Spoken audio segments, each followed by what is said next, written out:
আসসালামু আলাইকুম। ইতিমধ্যে যারা জয়েন হয়েছে প্রত্যেককে স্বাগত জানাচ্ছি।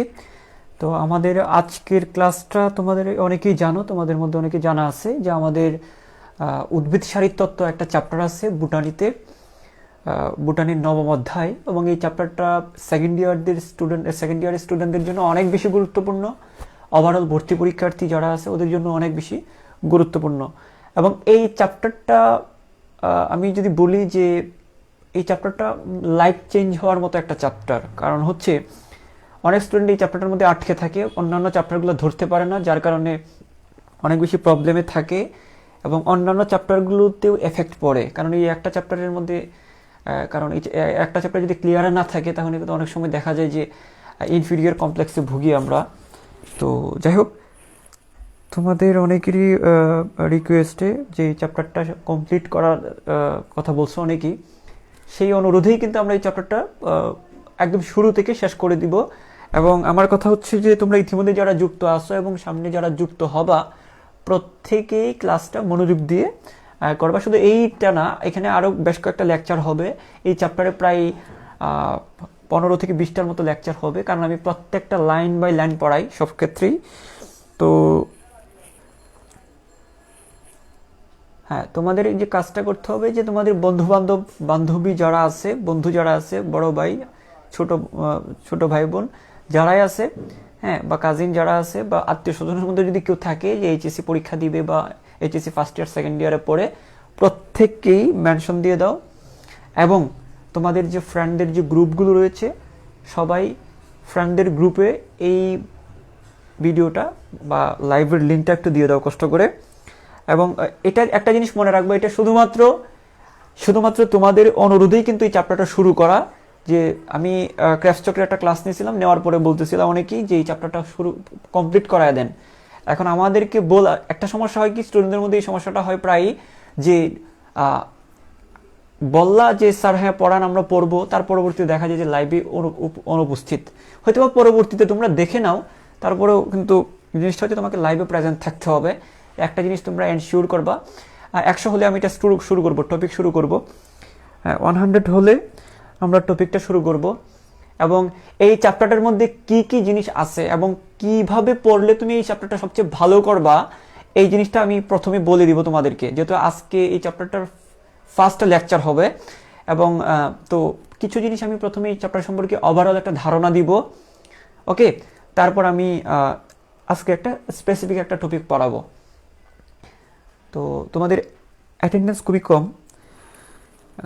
কম, ওকে। তো যারা সালাম দিচ্ছ সবাই প্রত্যেকেই ওয়ালাইকুম আসসালাম। তোমরা বিভিন্ন যে তোমাদের যে কলেজ এবং স্কুলের যে গ্রুপগুলো রয়েছে সেই গ্রুপগুলোতে একটু কষ্ট করে দিয়ে দাও, হ্যাঁ। আচ্ছা, আমি একটু লেট করতেছি এই জন্যে, কারণ শুরু করে বললে টপিকটা শুরু করলে অনেক সময় দেখা যায় যে মাঝখান থেকে বুঝতে অনেকের প্রবলেম হয়। আচ্ছা আচ্ছা, আমার মনে হয় আর দেরি করা ঠিক হবে না, আমি শুরু করে দিচ্ছি। সবাইকে আবারও সালাম জানাচ্ছি, আসসালামু আলাইকুম। আশা করি প্রত্যেকেই তোমরা ভালো আছো। তো আজকে যে চ্যাপ্টারটা আমরা শুরু করতে যাচ্ছি, আসলে এটা তোমাদের একটা লাইফ চেঞ্জিং একটা চ্যাপ্টার। কারণ এই চ্যাপ্টারটা তুমি যদি খুব ভালো পারো, তাহলে তুমি এইচএসসি পরীক্ষা খুব ভালো করবা এবং বিভিন্ন ভর্তি পরীক্ষাতেও খুব ভালো রেজাল্ট করার একটা সুযোগ থাকবে। কারণ এই চ্যাপ্টারটা থেকে এমন কোনো বছর নাই যে এখান থেকে মেডিকেলে প্রশ্ন আসে না, ম্যাক্সিমাম টাইমই আসে। এবং একটা না একাধিক প্রশ্ন এখান থেকে এসে থাকে। এবং এটা খুব গুরুত্বপূর্ণ একটা চ্যাপ্টার, ওকে। সেটা হচ্ছে যে উদ্ভিদের শারীরতত্ত্ব। এখন এই চ্যাপ্টারটা অনেকেই হয়তো অনেকভাবে পড়েছ, কিন্তু মেইন জিনিসগুলো হয়তো বা ক্লিয়ার নাই, বা ক্লিয়ার থাকলে হয়তো বা মনে রাখতে পারো না। এই সমস্যাটা অনেকেরই হয়তো বা থাকে। যদি এরকমও হয়ে থাকে যে চ্যাপ্টারটা তোমাদের পড়া হয়েছে কিন্তু কেউ মনে থাকতেছে না, বা পড়ছো কিন্তু বুঝো নাই, যদি এরকমও যদি হয়ে থাকে, তারপরে ওই চ্যাপ্টারটা আমি বলবো, যেহেতু এটা সম্পূর্ণভাবে সবার জন্য এটা ফ্রিতে করাচ্ছি, তাই শুরু থেকে আজকে লেকচার 1 শুরু থেকে শেষ পর্যন্ত তোমরা যদি কন্টিনিউ করতে পারো এবং এই চ্যাপ্টারের বস হয়ে যেতে পারবা, ওকে, বস হয়ে যেতে পারবা। তো এতটুকু জিনিস আমি তোমাদেরকে এনশিওর করতে পারি। কিন্তু একটা জিনিস, এই মুহূর্তে 100 আছে। তো এই মুহূর্তে যারা আসো না কেন, ফার্স্ট ইয়ার সেকেন্ড ইয়ার এবং ভর্তি পরীক্ষার্থী যারাই আসো না কেন, মনোযোগ দিয়ে এই ক্লাসটা একটু কমপ্লিট করার চেষ্টা করো। এবং আমি আবারও বলতেছি, এই ক্লাসটা তোমার লাইফের টার্নিং পয়েন্ট হতে পারে। তোমরা সেকেন্ড ইয়ারে যারা আছো বুঝতে পেরেছো এই চ্যাপ্টারটা কতটুকু দরকারি এবং কতটুকু হার্ড, আর যারা ফার্স্ট ইয়ার থেকে সেকেন্ড ইয়ার উঠবে তারাও একসময় বুঝতে পারবা। ওকে, তো যাই হোক, এই চ্যাপ্টারটার নাম হচ্ছে, আমি আবার একটু বলছি, উদ্ভিদ শারীরতত্ত্ব।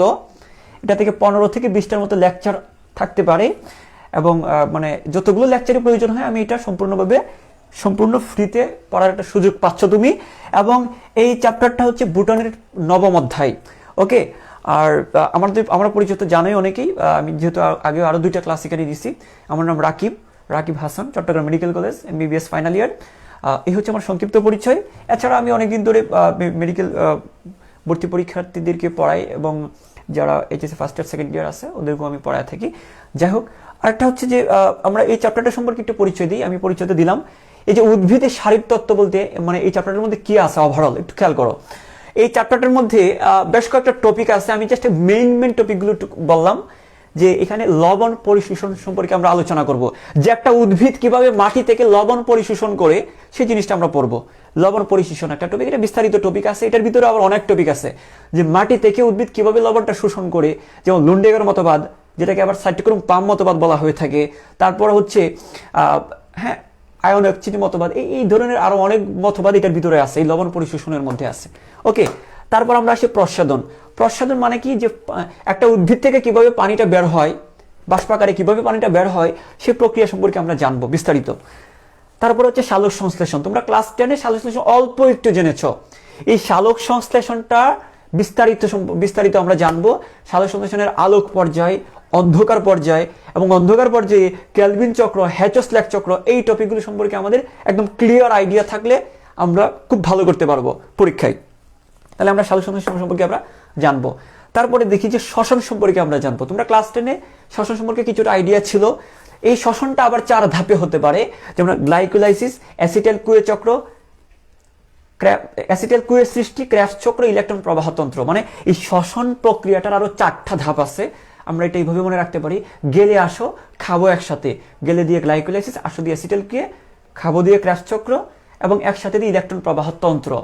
এই যে 4টা ধাপের বিস্তারিত পড়বো আমরা তো ক্লাস 10-এ শুধুমাত্র শ্বসনের 4টা ধাপের নাম শুধু পড়লাম। এই ইন্টারমিডিয়েটে মানে এই উদ্ভিদ শারীরতত্ত্ব এই চ্যাপ্টারটার মধ্যে শ্বসনের 4টা ধাপ আমরা বিস্তারিত পড়বো, একদম বিস্তারিত ডিটেলস আমাদের আছে, আমাদের সিলেবাসের অন্তর্ভুক্ত, এবং এই ডিটেলস আমরা পড়ে নিব। ওকে, তো জিনিসটা তোমাদেরকে বুঝাতে পেরেছি। টোটাল মানে মেইন টপিক হচ্ছে কয়টা, 1টা 2টা 3টা 4টা, আনুষঙ্গিক আরো টপিক থাকবে, তবে এইটা হচ্ছে মেইন টপিক। লবণ পরিশোষণ, প্রস্বাদন, সালোক সংশ্লেষণ এবং শ্বসন, এই 4টা টপিক এই উদ্ভিদ শারীরতত্ত্বের মধ্যে আছে। ওকে, এখন উদ্ভিদ শারীরতত্ত্ব কি বা জিনিসটা কি, বেসিক পর্যালোচনাগুলো আমি করব, তোমাদেরকে বলে দিব। তার আগে তোমাকে একটা জিনিস একটু খেয়াল করতে হবে, সেটা হচ্ছে যে আমি শুধু এই 4টা টপিক যে পড়াবো, মেন টপিকগুলো পড়াবো না, শুধুমাত্র মেন না, আমি সব সময় কুটিনাটি পড়াই, এবং সবসময় আমি মেইন বইটা লাইন বাই লাইন পড়াই। তোমরা হয়তো আমার 2টা ক্লাস হয়তো অনেকেই করেছ। একটা ছিল ক্র্যাবস চক্রের উপর ভিত্তি করে, আর একটা ক্র্যাবস চক্র, আর একটা হচ্ছে প্রাণীবিজ্ঞানের 12 জোড়া করোটিক স্নায়ুর উপর 2টা ক্লাস আমি নিয়েছিলাম। তো এই ক্লাসগুলো করে হয়তো বা তোমার কিছুটা হয়তো বা আইডিয়া হয়েছে যে আসলে জিনিসগুলো কিভাবে আমরা মানে আমি কিভাবে প্রত্যেকটা লাইন বাই লাইন আমি পড়ানোর চেষ্টা করি। তোমাদের একটা কথা বলি, তোমরা যদি ভালো করতে চাও, বিশেষ করে জীববিজ্ঞানে যদি ভালো করতে চাও, তাহলে মেন বইটার কোনো বিকল্প নাই। অনেকেই কি করে, কয়েকটা কথা একটু বলতে হয়, কারণ আমি যেহেতু উদ্ভিদ শারীরতত্ত্বের ফার্স্ট লেকচার যেহেতু পড়াচ্ছি, কয়েকটা কথা একটু শোনো, তাহলে তোমাদের হয়তো বা উপকার হবে। তো তোমাদের একটা জিনিস মাথায় রাখবা, বায়োলজি পড়ার সময় নো শিট, নো গাইড বই, নো ডাইজেস্ট। বিভিন্ন কোচিং সেন্টার বা বিভিন্ন স্যারেরা শিট আকারে বাজারে ছাড়ে, জাস্ট ফর পাবলিসিটি। কি বলে ছাড়ে, যে আমার এখানে না পড়লে এই শিট আর কোথাও পাবা না, এই কথাটা বলে থাকে। আবার কিছু কোচিং সেন্টার বলে যে আমার এখানে না পড়লে এই বই আর কোথাও পাবা না। এই যে ললিপপ দেখা স্টুডেন্ট ভর্তি করায়। আমি একদম ট্রুলি বলে দিচ্ছি, আমি এগুলো কেন বলতেছি, কারণ একটা স্টুডেন্টের ফিউচার ডিপেন্ড করে একটা স্যারের ডিরেকশনের উপর। কিন্তু স্যার, বাট আমি দুঃখজনক হলেও সত্যি যে কিছু স্যার বা কিছু এখন ম্যাক্সিমামই দেখা যাচ্ছে যে এই কাজগুলো করে থাকে। তো বিভিন্ন কোচিং সেন্টার ডাইজেস্ট বলে বিভিন্ন বই ছাড়ার পরে বলে যে এই বইটা শুধুমাত্র আমার স্টুডেন্টই পাবে, আর কোথাও পাবে না।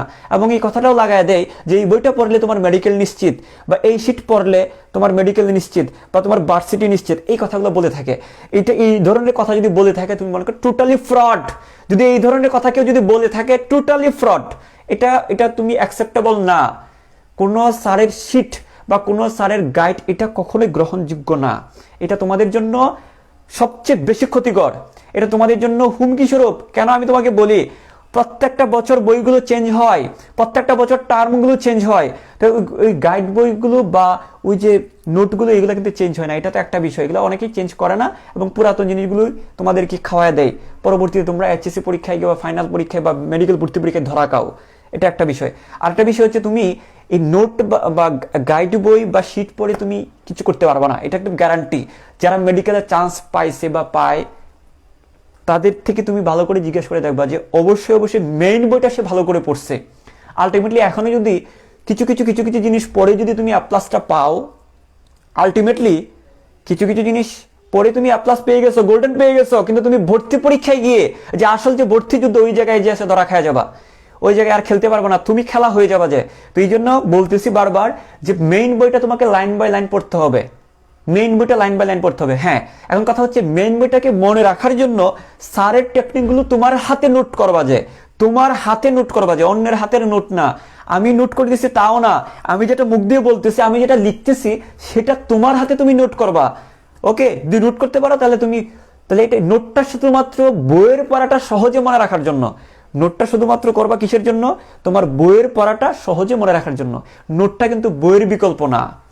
তো যেটা আমি বারবার বলি, এটা শুধুমাত্র সবার জন্য এই কথাটা প্রযোজ্য, ফার্স্ট ইয়ার সেকেন্ড ইয়ার ভর্তি পরীক্ষা সবার জন্যই প্রযোজ্য। কিন্তু একটা বিষয় হচ্ছে কি, দুঃখজনক হলেও সত্যি যে অনেক স্টুডেন্ট মেন বই কিনেই না। এইচএসসি পরীক্ষা দিবে এমন অবস্থা, বা ভর্তি পরীক্ষা দিবে, মেন বইটা এখনো কিনেই নেই। বিভিন্ন স্যারের বা বিভিন্ন বাবার তাবিজের মতো ওই শিট বই বা গাইড বই বা অমুক বই তমুক বই এগুলো পড়ে। কথা বুঝছো? তো এই ধরনের এই জিনিসগুলো পরবর্তীতে সাফার করতে হয়। যখন তোমরা এইচএসসি পরীক্ষা দিয়ে শেষ করে গেলা, ভর্তি পরীক্ষা দিয়ে যখন ফেলিওরও হবা, তখন তোমরা সাফার করবা। তো তখন সাফার করে তো লাভ কি? তখন ওই স্যারকে তো আর তুমি পাচ্ছ না। ঠিক আছে, তুমি একটা কোর্স দিয়ে তুমি পড়ে ফেলছো, কিন্তু তুমি তো ওই তোমার যে সর্বনাশটা হয়েছে, কোর্স ফিতে টাকা গেলে টাকা আসে, কিন্তু তোমার যে সময়টা নষ্ট হইলো, তোমার লাইফের যে সর্বনাশটা হয়ে গেল, গঠায় দিয়ে গেল যে সর্বনাশটা, যে ট্রাজেডিটা, এটা তো আর ফেরত পাবা না। তো এই জিনিসগুলো তোমাদেরকে বুঝতে হবে, এই জিনিসগুলো তোমাদেরকে একটু বুঝতে হবে, একটু টেকনিক্যাল হইতে হবে, একটু বুদ্ধি দিয়ে খেলতে হবে। কারণ এখন এই যে দেখো, তোমাদেরকে যদি আমি বলি যেটা একটা অনলাইন প্ল্যাটফর্ম, যে যেভাবে পারে পাবলিসিটি চালাচ্ছে, যে যেভাবে পারে। কথা বুঝছো? তো এই জন্য বলতেছি যে আগ্রহটা রাখো এবং বুদ্ধি দিয়ে চিন্তা করো, যে মানে চকচক করলে শোনায় হয় না, all that glitters is not gold. এই কথাটাকে তোমাকে মানতে হবে। তো এই জিনিসগুলো, যে কথাগুলো আমি বললাম, এগুলো একদম আমিও বলতাম না, কিন্তু আমিও স্টুডেন্ট পড়াই, কিন্তু আমি এইভাবে স্টুডেন্টদেরকে গ্র্যাপিং করার আমার কোনো মন মানসিকতা নাই। কথা বুঝছো? আমি তো বললাম যে এই চ্যাপ্টারটা তোমাদের একটা ক্লাস করাইছি মাত্র, তোমাদের ভালো লাগছে বলছি, পুরো চ্যাপ্টার আমি ফ্রিতে পড়াবো তোমাদেরকে। আমি বলছি হ্যাঁ, এই চ্যাপ্টার আমি পুরো ফ্রিতে পড়াবো। তোমরা যদি আমার সাথে থাকো, এটা পুরাটা আমি ফ্রিতে পড়ায় দিব। যদি তোমরা আমার সাথে থাকো, উদ্ভিদ বিজ্ঞানের আরেকটা কঠিন চ্যাপ্টার, কোষ ও রসায়ন, যে গ্লুকোজের স্ট্রাকচার, গ্লাইকোজেনের স্ট্রাকচার, সুক্রোজের স্ট্রাকচার, পুরো চ্যাপ্টারটা আমি ফ্রিতে পড়াবো। যে যদি শেষ পর্যন্ত থাকো, প্রয়োজনে আমরা এইচএসসির যে সিলেবাস আছে, যতটুকু পারি আমি তোমাদেরকে পড়ায় যাব। কিন্তু একটা কথা হচ্ছে যে তোমাদের আমার সাথে থাকতে হবে। যেহেতু এই করোনাকালীন সময়ে অনেক ফ্যামিলিরই ফাইন্যান্সিয়ালি অনেক প্রবলেম হচ্ছে। তো আমি চাইবো যে আমি এমন একটা প্ল্যাটফর্ম তৈরি করতে চাচ্ছি যেটার মাধ্যমে কোনো স্টুডেন্ট যেন বাদ না যায়। প্রত্যেকটা স্টুডেন্ট যেন এই পড়াগুলো যেন যে সহজ উপায়ে এবং বিশেষ করে এবং কমপ্লিটলি যেন এই পড়াগুলো যেন পাই, এটা আমি এনশিওর করবো তোমাদেরকে। আমি এনশিওর করবো জুলজি, বোটানি, আমি এনশিওর করবো যে তোমরা খুব সহজে যেন ভালো করতে পারো। তো আমি তোমাদেরকে আরেকটা কথা বলি, যদি আমার ক্লাসটা যদি মনোযোগ দিয়ে করো, আমার মনে হয় যে লাইভের মাধ্যমে কিন্তু ক্লাসটা পড়াটা মুখস্থ হয়ে যাবে। এই জিনিসটা তোমাদেরকে আমি আবারও বলি, যদি মনোযোগী থাকো তাহলে এই 1 ঘন্টার লাইভ ক্লাস তোমার শুধুমাত্র পড়াটা বোঝা হবে না, পড়াটা মুখস্থ হয়ে যাবে। এবং নোটটা পরবর্তীতে 1 ঘন্টার নোটটা তুমি 5 মিনিট যদি একটু রিভাইজ দাও তাহলে তোমার পুরা ক্লিয়ার হয়ে যাওয়ার কথা। তো 100% দিতে হবে। মাথাটাকে 100% মাথাটাকে তোমাকে অ্যাপ্লাই করতে হবে। যখন যে কথাটা বলি, কোনো no messenger, no YouTube, no Facebook notification, কোনো কিচ্ছু না, জাস্ট ফুললি কনসেন্ট্রেট থাকো। ফুললি কনসেন্ট্রেট থাকতে হবে তোমাকে। তো এটা যদি থাকতে পারো তাহলে তুমি প্রত্যেকটা জিনিস বুঝতে পারবা। বুঝতে না শুধু, এটা শুধু মাথায় মানে এটা সেট হয়ে যাবে, যে একদম সেট হয়ে যাবে। যে তো যেহেতু আজকে ফার্স্ট ক্লাসে যেহেতু কিছু দিক নির্দেশনা বাস্তবমুখী কিছু কথা বলছি, এখন যারা এই কথাগুলো মানতে পারবা তারাই ভালো করতে পারবা, আর যারা মানতে পারবা না তাদের জন্য ফিউচারটা খুব খারাপ হবে। তোমার চ্যাপ্টার একটা শেষ হয়ে গেছে, কিন্তু এটা দিয়ে তুমি কতটুকু কাজে লাগাতে পারবা ভবিষ্যতে। 1 লাখ পরীক্ষার্থীর মধ্যে 3000 টিকে মেডিকেলে, কোন 3000 টিকে তুমি বুঝে নাও এখন। ওই রকম ওই বাস্তব ধর্মী কিছু চিন্তা করে যারা ওরে, ঠিক আছে। যাই হোক, আমরা আর কথা বাড়াবো না, আমি জাস্ট এই কথাটাই বলবো, তোমরা যদি শেষ পর্যন্ত থাকো আমি ফ্রিতে পড়ায় যাইতে থাকবো। এবং আমি মনে হয় না যে খুব কি বলবো, আমি কতটুকু ভালো পড়াতে পারে সেটা আমি জানি না বা বলতে পারবো না, তবে আমার চেষ্টাটা সর্বোচ্চ পরিমাণে থাকবে, সর্বোচ্চ লেভেলে থাকবে। ওকে, যাই হোক, আমরা এখন পড়াটা শুরু করি। আলহামদুলিল্লাহ এই মুহূর্তে 150 জনের মতো আছে। তো যারাই আসো না কেন, আমি জাস্ট একটা কথাই বলবো, আপ ডাউন করো না বাবা, একদম আপ ডাউন করো না। যেখানে যদি অনলাইন যদি ভালো না লাগে, একদম সবকিছু বাদ দিয়ে দাও, টেবিলে বসে যাও, পড়ো নিজে। আর যদি পড়ো তাহলে একটা কনস্ট্যান্টলি ফলো করো, পড়াটা দেখো কি পড়াচ্ছি বা কিভাবে পড়তেছি। ন্যানো সেকেন্ডের মধ্যে কোনো স্যারকে জাজ করতে যাবা না।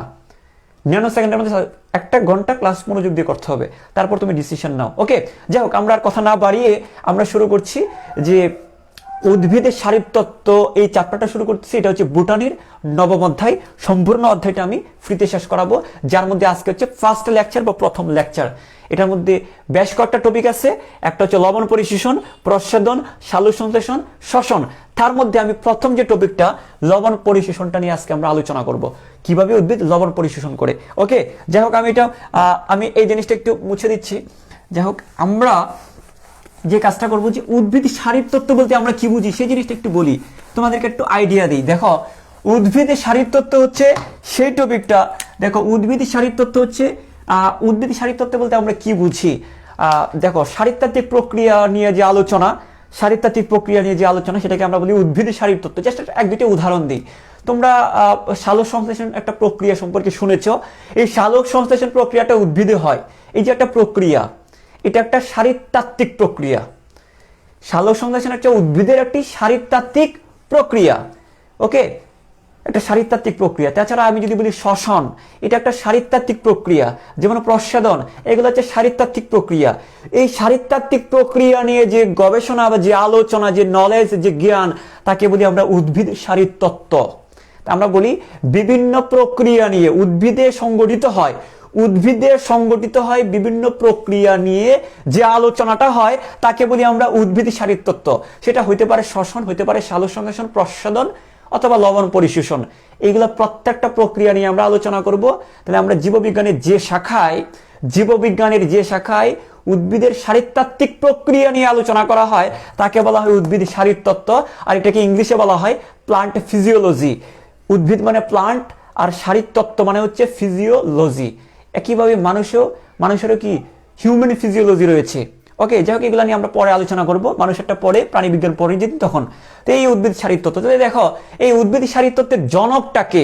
দেখো, একজন বিজ্ঞানী, খেয়াল করো সবকিছু ঠিক আছে কিনা, দেখো তো সবকিছু ঠিক আছে। আলহামদুলিল্লাহ, সবকিছু সম্ভবত ঠিক আছে। আমাকে একটু কমেন্টে জানিয়ে দিও সব ঠিক আছে কিনা। হ্যাঁ, কমেন্টে জানিয়ে দিও। আরেকটা কথা হচ্ছে, তোমাদের বন্ধু বান্ধব যদি মেনশন দিতে থাকো, তাহলে আমরা দেখি যেটা বলতেছি, যে কথাটা বলতেছি, স্টিফেন হেলস একজন বিজ্ঞানী। এটা নোট করে ফেলো, সবাই খাতা নাও তো। সবাই খাতা নাও, আমাকে চেনার দরকার নাই। একটা ক্লাস করাচ্ছি, টপিক হচ্ছে উদ্ভিদ শারীরতত্ত্ব। এটা কি পড়াচ্ছি জিনিসগুলো একটু লিখে রাখো। দেখলাম, শুনলাম, এটা চলে গেলাম, এটা তো হইলো না। খাতায় লিখো, সবাই খাতা নাও, খাতা নিয়ে এটা নোট করো। পরে আমাকে 1 ঘন্টা পরে দেখো তুমি কি আমার থেকে পাইছো বা কি পাও নাই, আমার পরিচয় পড়ে দেখো। স্টিফেন হেলস, দেখো এই স্টিফেন হেলস, খেয়াল করো, স্টিফেন হেলস একজন বিজ্ঞানী। স্টিফেন হেলস, খেয়াল করো, স্টিফেন হেলস একজন হচ্ছে বিজ্ঞানী। ওই স্টিফেন হেলস বিজ্ঞানী কি করেন? স্টিফেন হেলস বিজ্ঞানীটা ওনাকে উদ্ভিদ শারীরতত্ত্বের জনক বলা হয়ে থাকে। এই স্টিফেন হেলসকে কি বলা হয়ে থাকে? উদ্ভিদ শারীরতত্ত্বের জনক। এটা একটু নোট করে রাখো, একটু লিখে রাখো। স্টিফেন হেলস হচ্ছে উদ্ভিদ শারীরতত্ত্বের জনক। আর স্টিফেন হেলস হচ্ছে কি? উদ্ভিদ শারীরতত্ত্বের জনক। স্টিফেন হেলস হচ্ছে উদ্ভিদ শারীরতত্ত্বের জনক। তাহলে কি বললাম? যে স্টিফেন হেলস হচ্ছে উদ্ভিদ শারীরতত্ত্বের জনক। কেন জনক বলা হয়? কারণ উনি বলেন যে উনি প্রথমে বলেন যে উদ্ভিদ বায়ুমণ্ডল থেকে খাদ্য গ্রহণ করে, যেখানে সূর্যের আলো সাহায্য করে। এই কথাটা তিনি প্রথম বলেন। এবং এই প্রক্রিয়াটা আসলে তখন কিন্তু সালোকসংশ্লেষণ আবিষ্কার হয় নাই। তখন কিন্তু কি আবিষ্কার হয় নাই? এই যে সালোকসংশ্লেষণ, এই প্রক্রিয়াটা তখন আবিষ্কার হয় নাই। উনি এইভাবে বলছে, সালোকসংশ্লেষণের সংজ্ঞাও বলে নাই, কিছুই বলে নাই, জাস্ট সালোকসংশ্লেষণের সম্পর্কে একটু আইডিয়া দিছিল। সেটা কি? যে উদ্ভিদ বায়ুমণ্ডল থেকে খাদ্য গ্রহণ করে এবং সূর্যের আলো এটাতে সহায়তা করে। এই কথাটা জাস্ট একটু বলছিল, যে উদ্ভিদ বায়ুমণ্ডল থেকে খাদ্য গ্রহণ করে এবং সূর্যের আলো এতে সহায়তা করে। এই কথাটা কাকে ইঙ্গিত করতেছে? এটা আসলে সালোক সংশ্লেষণ এই কথাটাকে ইঙ্গিত করতেছে। তাই সালোক সংশ্লেষণকে ইঙ্গিত করে। তাহলে সর্বপ্রথম পরবর্তী সালোক সংশ্লেষণ আবিষ্কৃত হয়, আর অনেক কিছু আবিষ্কৃত হয়। তো সবার আগে ইঙ্গিতটা কে দিছে? সবার আগে এটা সম্পর্কে সূচনাটা কে দিল? Stephen Hales. এই জন্য স্টিফেন হেলসকে বলা হয় শারীরতত্ত্বের জনক। কি বলা হয়? উদ্ভিদ শারীরতত্ত্বের জনক বলা হয়। কারণ তিনি কি বলছিল? যে উদ্ভিদ বায়ুমণ্ডল থেকে খাদ্য গ্রহণ করে সূর্যের আলো এতে সহায়তা করে। আমরা তো জানি সালোক সংশ্লেষণ প্রক্রিয়ায় কি হয়? উদ্ভিদ বায়ুমণ্ডল থেকে কি কার্বন ডাইঅক্সাইড গ্রহণ করে না?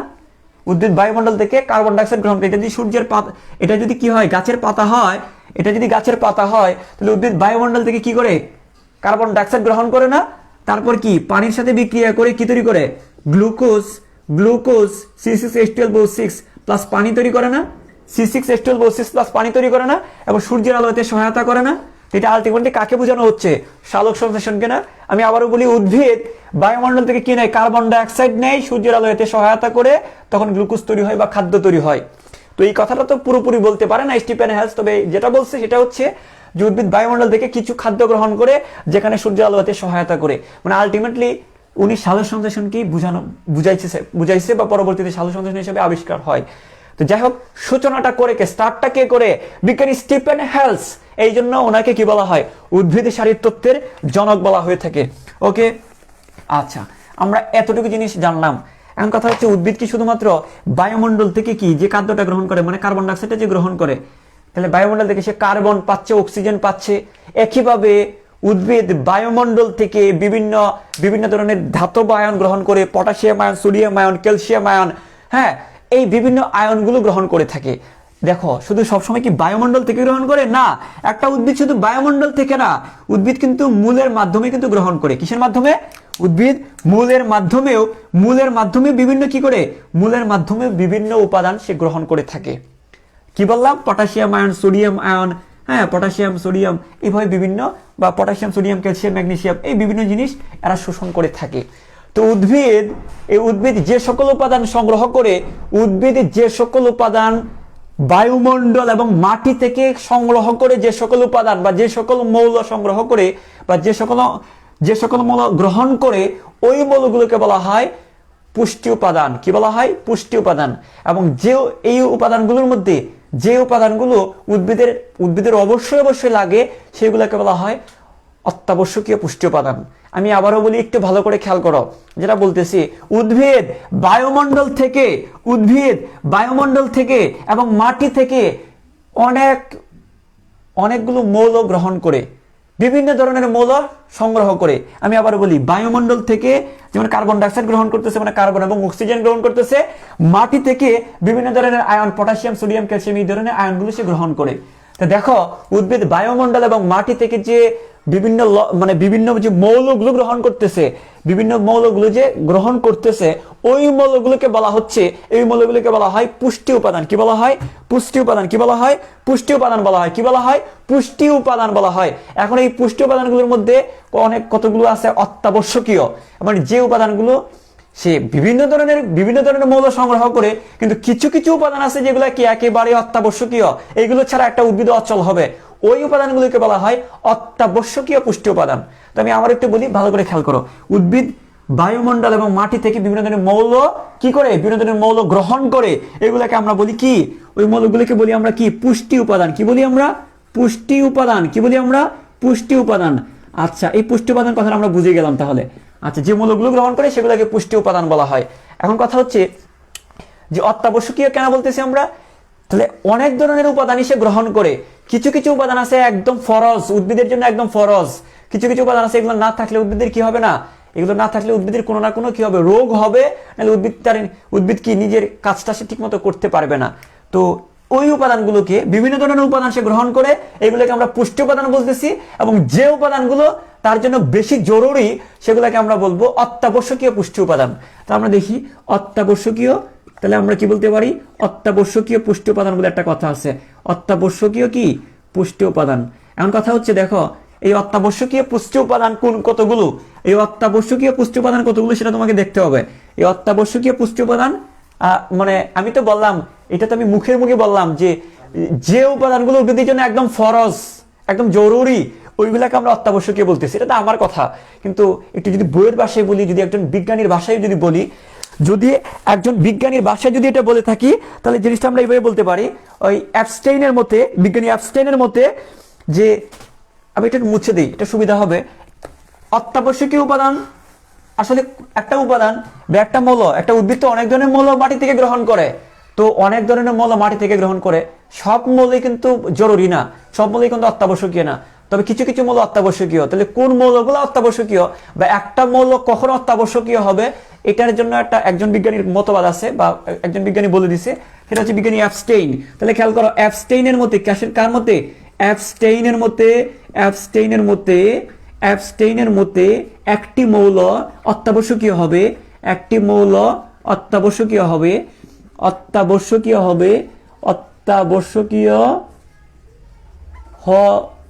হবে দুটি কারণে। অত্যাবশ্যকীয় হবে দুটি কারণে। কয়টি কারণে?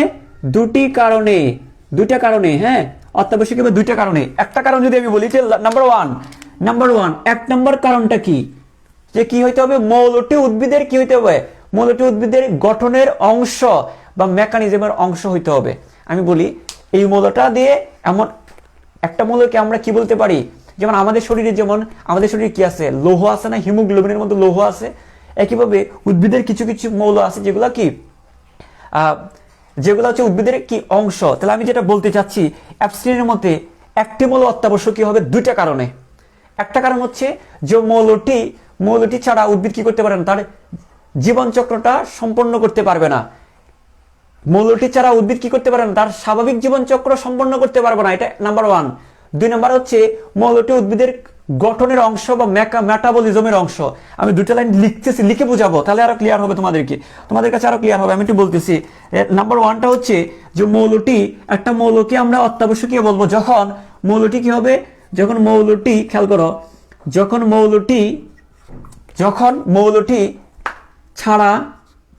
মৌলটি ছাড়া হ্যাঁ স্বাভাবিক জীবন চক্র স্বাভাবিক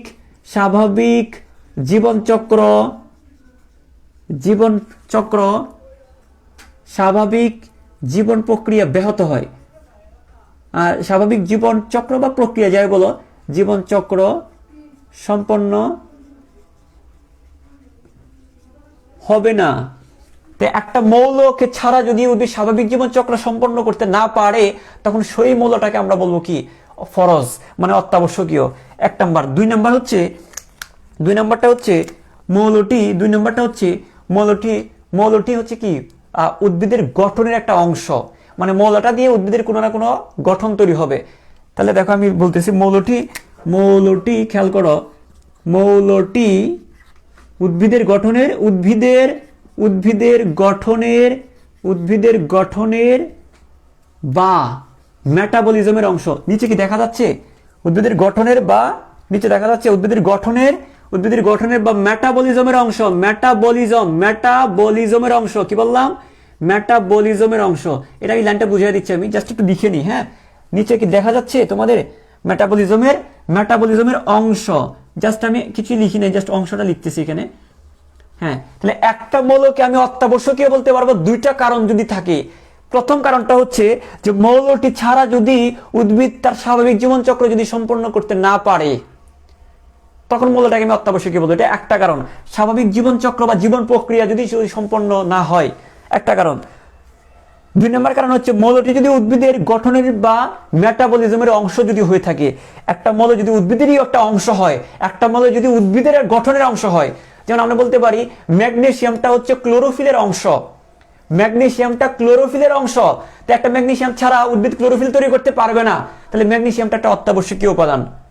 ওকে, আর এখানে আমি বলি প্রথমটার উদাহরণ যদি দেই, যেমন ধরো ফসফরাস ছাড়া উদ্ভিদের ফুল এবং পাতা ঝরে যায়। আমি আবার বলি ফসফরাস ছাড়া উদ্ভিদের ফুল এবং পাতা ঝরে পড়ে, তো স্বাভাবিক জীবন প্রক্রিয়া সম্পন্ন করতে পারতেছে না, তাই ফসফরাস একটা অত্যাবশ্যকীয়। তাহলে দেখো দুই ক্ষেত্রে দুইটা উদাহরণ আমরা দিতে পারি। এক নম্বর হচ্ছে, আমি আবার বলতেছি, একটা মৌলকে অত্যাবশ্যকীয় বলবো দুইটা কারণে। একটা হচ্ছে মৌলটি ছাড়া যদি স্বাভাবিক জীবনচক্র সম্পন্ন করতে না পারে। উদাহরণ কি? যেমন ফসফরাস ছাড়া, ফসফরাসের অভাবে উদ্ভিদের ফুল এবং পাতা ঝরে যায়, সুতরাং ফসফরাস একটা অত্যাবশ্যকীয়। ওকে, এবং আরেকটা কারণ কি? যদি মৌলটা যদি উদ্ভিদের গঠনের একটা অংশ হয়ে থাকে বা মেটাবলিজমের অংশ যদি হয়ে থাকে, তাহলে তখন ওই মৌলটাকে আমরা কি বলবো? তখন এই মৌলটাকে আমরা অত্যাবশ্যকীয় উপাদান। যেমন আমরা উদাহরণ হিসেবে বলতে পারি ম্যাগনেসিয়াম। দেখো ম্যাগনেসিয়ামের যদি অভাব হয়, তাহলে ক্লোরোফিলটা তৈরি হবে না। তাহলে আমরা কি বলতে পারি? এই দেখো, মৌলটি উদ্ভিদের গঠনের অংশ, মানে উদ্ভিদের ক্লোরোফিলের অংশ। যেমন উদাহরণ কি? ম্যাগনেসিয়ামটা ক্লোরোফিলের অংশ, সুতরাং ম্যাগনেসিয়াম এখানে অত্যাবশ্যকীয়। যদি ম্যাগনেসিয়ামের অভাব হয়, ক্লোরোফিল তৈরি হবে না। আর ক্লোরোফিল যদি তৈরি না হয়, তাহলে সালোক সংশ্লেষণ হবে না বা মেটাবলিজমটা হবে না। আমি আবার বলি, ম্যাগনেসিয়ামের অভাব হলে ক্লোরোফিল তৈরি হবে না। আর ক্লোরোফিল যদি তৈরি না হয়, তাহলে কি মেটাবলিজম হবে না। মানে কি? মেটাবলিজম মানে প্রক্রিয়া আর কি, সালোক সংশ্লেষণ হবে না। তো এই জিনিসটা তোমাদেরকে আশা করি তোমাদের ক্লিয়ার হয়েছে। তো তোমরা এই জিনিসটা, মেটাবলিজম হচ্ছে কি? মেটাবলিজম হচ্ছে প্রক্রিয়া। মেটাবলিজম হচ্ছে শারীরতাত্ত্বিক প্রক্রিয়া বলা হয়। মেটাবলিজম হচ্ছে শারীরতাত্ত্বিক প্রক্রিয়া। ওকে, তো ওইখানে মানে একটা প্রসেস বা একটা প্রক্রিয়া। যেমন ওই সালোক সংশ্লেষণ একটা মেটাবলিজম বলতে পারো। সালোক সংশ্লেষণ একটা মেটাবলিজম। ওকে, তো এই জিনিসটা আমি আবারও বলতেছি, খেয়াল করো। একটা মৌলকে অত্যাবশ্যকীয় বলবো দুইটা কারণে। দেখো, আমি কথাগুলো বারবার কেন বলতেছি, তোমরা এটা মুখস্থ করবা যে এটা আর পড়ার টাইম নাই। ধরে নাও এই টপিকটা তোমার লাইফে আর পড়তে পারবা না, এটা চিন্তা করে পড়ো। কারণ অনেক টপিক তুই হিসাব করে দেখো, হিসাব করে 2 বছর তোমার টপিকগুলোকে 2 বছরের যে দিন, 365 দিন দিয়ে ভাগ করে দেখো না, একটা টপিক 2বারে বেশি পড়তে পারবা না। তো এটাই আমি বলতেছি, যেহেতু এটা পড়তেছো, এটা মুখস্থ করে ফেলো। এই জন্য আমি বারবার বলতেছি, একটু ভালো করে বুঝার চেষ্টা করো। দেখো, একটা মৌল অত্যাবশ্যকীয় হবে দুইটা কারণে। যদি মৌলটি ছাড়া যদি স্বাভাবিক প্রক্রিয়া যদি সম্পন্ন না হয়, যেমন ফসফরাস ছাড়া উদ্ভিদের ফুল পাতা ফল ঝরে যায়, সুতরাং ফসফরাস। উদাহরণ কি? ফসফরাস। এবং মৌলটি যদি উদ্ভিদের গঠনের অংশ হয়ে থাকে, অর্থাৎ উদাহরণ কি? যেমন ম্যাগনেসিয়ামটা ক্লোরোফিলের অংশ, তাহলে ম্যাগনেসিয়ামটা অত্যাবশ্যকীয় উপাদান। এবং এটা কি? এবং ম্যাগনেসিয়ামের অভাব হলে ক্লোরোফিলের অভাব হবে, আর ক্লোরোফিলের অভাব হলে কি? মেটাবলিজমটা ঠিক মতো হবে না। ঠিক আছে, তাহলে আমি ফসফরাসের যে কথাটা বললাম, আমি এটা মুখে মুখে বলছি, তোমরা একটু কষ্ট করে একটু লিখে রাখো যে 1 নাম্বার কথাটার উদাহরণ হচ্ছে ফসফরাস, যার অভাবে উদ্ভিদের ফুল পাতা ফল ঝরে যায়। উদ্ভিদের ফুল পাতা ও ফল ঝরে যায়। ওকে, 2 নাম্বার কথাটার উদাহরণ হচ্ছে ম্যাগনেসিয়াম, যার অভাবে ম্যাগনেসিয়াম কি? ক্লোরোফিলের একটা অংশ, এবং ক্লোরোফিল কি? সালোক সংশ্লেষণ বা মেটাবলিজমে ভূমিকা রাখে। মেটাবলিজমে কি রাখে? ভূমিকা রাখে। আচ্ছা, তো যাই হোক, আচ্ছা এখন আমরা আসি যে এই যে অত্যাবশ্যকীয় এরকম উপাদান, আমি 2টার উদাহরণ দিলাম। কয়টার? এক হচ্ছে আমি যেটা বলতেছি এটা খেয়াল করো, আমি যে কথাটা বলতেছি সেটা বোঝার চেষ্টা করো, সব ক্লিয়ার করে দিব। আমি আবার বলি, এখন কথা হচ্ছে আমি এখানে 2টার উদাহরণ দিলাম। এক হচ্ছে ফসফরাস, আরেকটা কি? ম্যাগনেসিয়াম। এইরকম আরো 15টা উপাদান পাওয়া যায়। টোটাল কয়টা? তাহলে টোটাল কয়টা? 17টি। তো এরকম অত্যাবশ্যকীয় উপাদান কয়টি থাকে রে? এরকম অত্যাবশ্যকীয় উপাদান হচ্ছে 17টি। এরকম অত্যাবশ্যকীয় উপাদান কয়টি? 17টি। এরকম অত্যাবশ্যকীয় উপাদান কি? 17টি। তো এরকম অত্যাবশ্যকীয় উপাদান 17টি। তাহলে আমি একটু পুরাটা মুছে দিয়ে একটু উপরে করে লিখতেছি। তাহলে এরকম অত্যাবশ্যকীয় উপাদান কয়টি? মুখস্থ করো, এটা এমসিকিউতে আসে।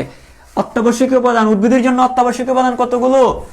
উদ্ভিদের জন্য, খেয়াল করো, উদ্ভিদের জন্য অত্যাবশ্যকীয় উপাদান, উদ্ভিদের জন্য উদ্ভিদের জন্য অত্যাবশ্যকীয় উপাদান কয়টি? অত্যাবশ্যকীয় উপাদান, আচ্ছা আমি এখানে লিখি, উদ্ভিদের জন্য অত্যাবশ্যকীয় উপাদান হচ্ছে 17টি। অত্যাবশ্যকীয় উপাদান হচ্ছে কি 17টি। এই অত্যাবশ্যকীয় উপাদান 17টি। এখন কথা হচ্ছে এই উপাদানগুলোকে আমরা কি করব? এই উপাদানগুলোকে আমরা এখন কিছু কিছু উপাদান আছে যে এখানে 17টা উপাদানই ফরজ, এখানে 17টা উপাদানই উদ্ভিদের জন্য লাগবে, তবে কিছু উপাদান আছে যে কম পরিমাণে লাগে, কিছু উপাদান আছে বেশি পরিমাণে লাগে। তাহলে দেখো যে উপাদানগুলো কম বেশি পরিমাণে লাগে, যেমন আমরা যেমন ভাত বেশি খাই, একইভাবে উদ্ভিদের কিছু কিছু উপাদান আছে বেশি পরিমাণে বেশি লাগে। তো পরিমাণে যে উপাদানগুলো বেশি লাগে ওই উপাদানগুলোকে বলা হয় ম্যাক্রোনিউট্রিয়েন্ট। কি বলা হয়? ম্যাক্রোনিউট্রিয়েন্ট। কি বলা হয়? ম্যাক্রোনিউট্রিয়েন্ট। কি বলা হয়? ম্যাক্রোনিউট্রিয়েন্ট। নিউট্রিয়েন্ট তাহলে কি বলা হয়? ম্যাক্রোনিউট্রিয়েন্ট। আবার কিছু, তাহলে আমরা কি বুঝলাম? কিছু উপাদান আছে যে বেশি পরিমাণে লাগে, সবাই লাগবে, সবাই এখানে ফরজ, কিন্তু কিছু লাগবে কম পরিমাণে, কিছু লাগবে বেশি পরিমাণে। যেগুলো বেশি পরিমাণে লাগবে সেটাকে আমরা কি বলবো? সেটাকে আমরা বলবো কি? ম্যাক্রোনিউট্রিয়েন্ট। এবং যেটা কম পরিমাণে লাগে সেটাকে আমরা বলবো মাইক্রোনিউট্রিয়েন্ট। কি বললাম? মাইক্রো মানে কম, ছোট, যেটা কম পরিমাণে লাগে। তাহলে দেখো, হ্যাঁ, মাইক্রোনিউট্রিয়েন্ট। তাহলে দেখো এই 17টা উপাদানকে আমরা কি বললাম?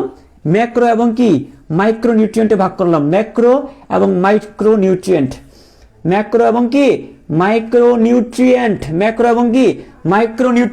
যেটা কি লাগে?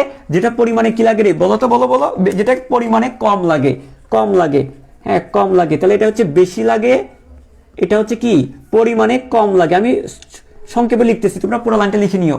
আচ্ছা, এখন কথা হচ্ছে এই 17টার মধ্যে কোন উপাদানটা ম্যাক্রো আর কোনটা হচ্ছে মাইক্রো কিভাবে মনে রাখবো? একটা ছন্দ দিয়ে মনে রাখতে পারি আমরা। যেমন আমরা চপ খাই না, চপ খেয়ে মজা নেই না আমরা, বিশেষ করে রাস্তার ধারে, হ্যাঁ, মানে যে চপগুলো ভাজে এগুলো খুব মজা হয়, আমরা খুব মজা নেই, তাই না? তাহলে এই উপাদানগুলো, এখন কোন উপাদানগুলো ম্যাক্রো সেটা আমরা জানবো, একটু খেয়াল করো। সেটা আমরা এভাবে মনে রাখতে পারি যে চপসকে খেয়ে মজা নেই। হ্যাঁ, তাহলে আমরা দেখি যে চপসকে খেয়ে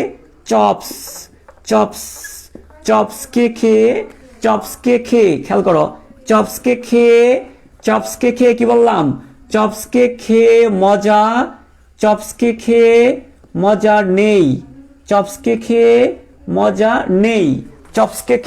মজা নেই। এখান থেকে আমরা কতগুলো মৌল পাবো? দেখো, একটা carbon, hydrogen, oxygen, phosphorus, sulphur. Okay, কে দিয়ে হচ্ছে পটাশিয়াম। কে দিয়ে মানে পটাশিয়াম। আর খে দিয়ে হচ্ছে কি? খেয়ে দিছে নাকি ক্যালসিয়াম। মজা দিয়ে কি? মজা দিয়ে হচ্ছে ম্যাগনেসিয়াম। নেই দিয়ে হচ্ছে নাইট্রোজেন। তাহলে কয়টা পেলাম? একটা, দুইটা, তিনটা, চারটা, পাঁচটা, ছয়টা, সাতটা, আটটা, 9টা। এই 9টি উপাদানই হচ্ছে ম্যাক্রো, মানে বেশি লাগে। তাহলে আমরা বুঝতে পারলাম যে ম্যাক্রোনিউট্রিয়েন্ট কয়টি?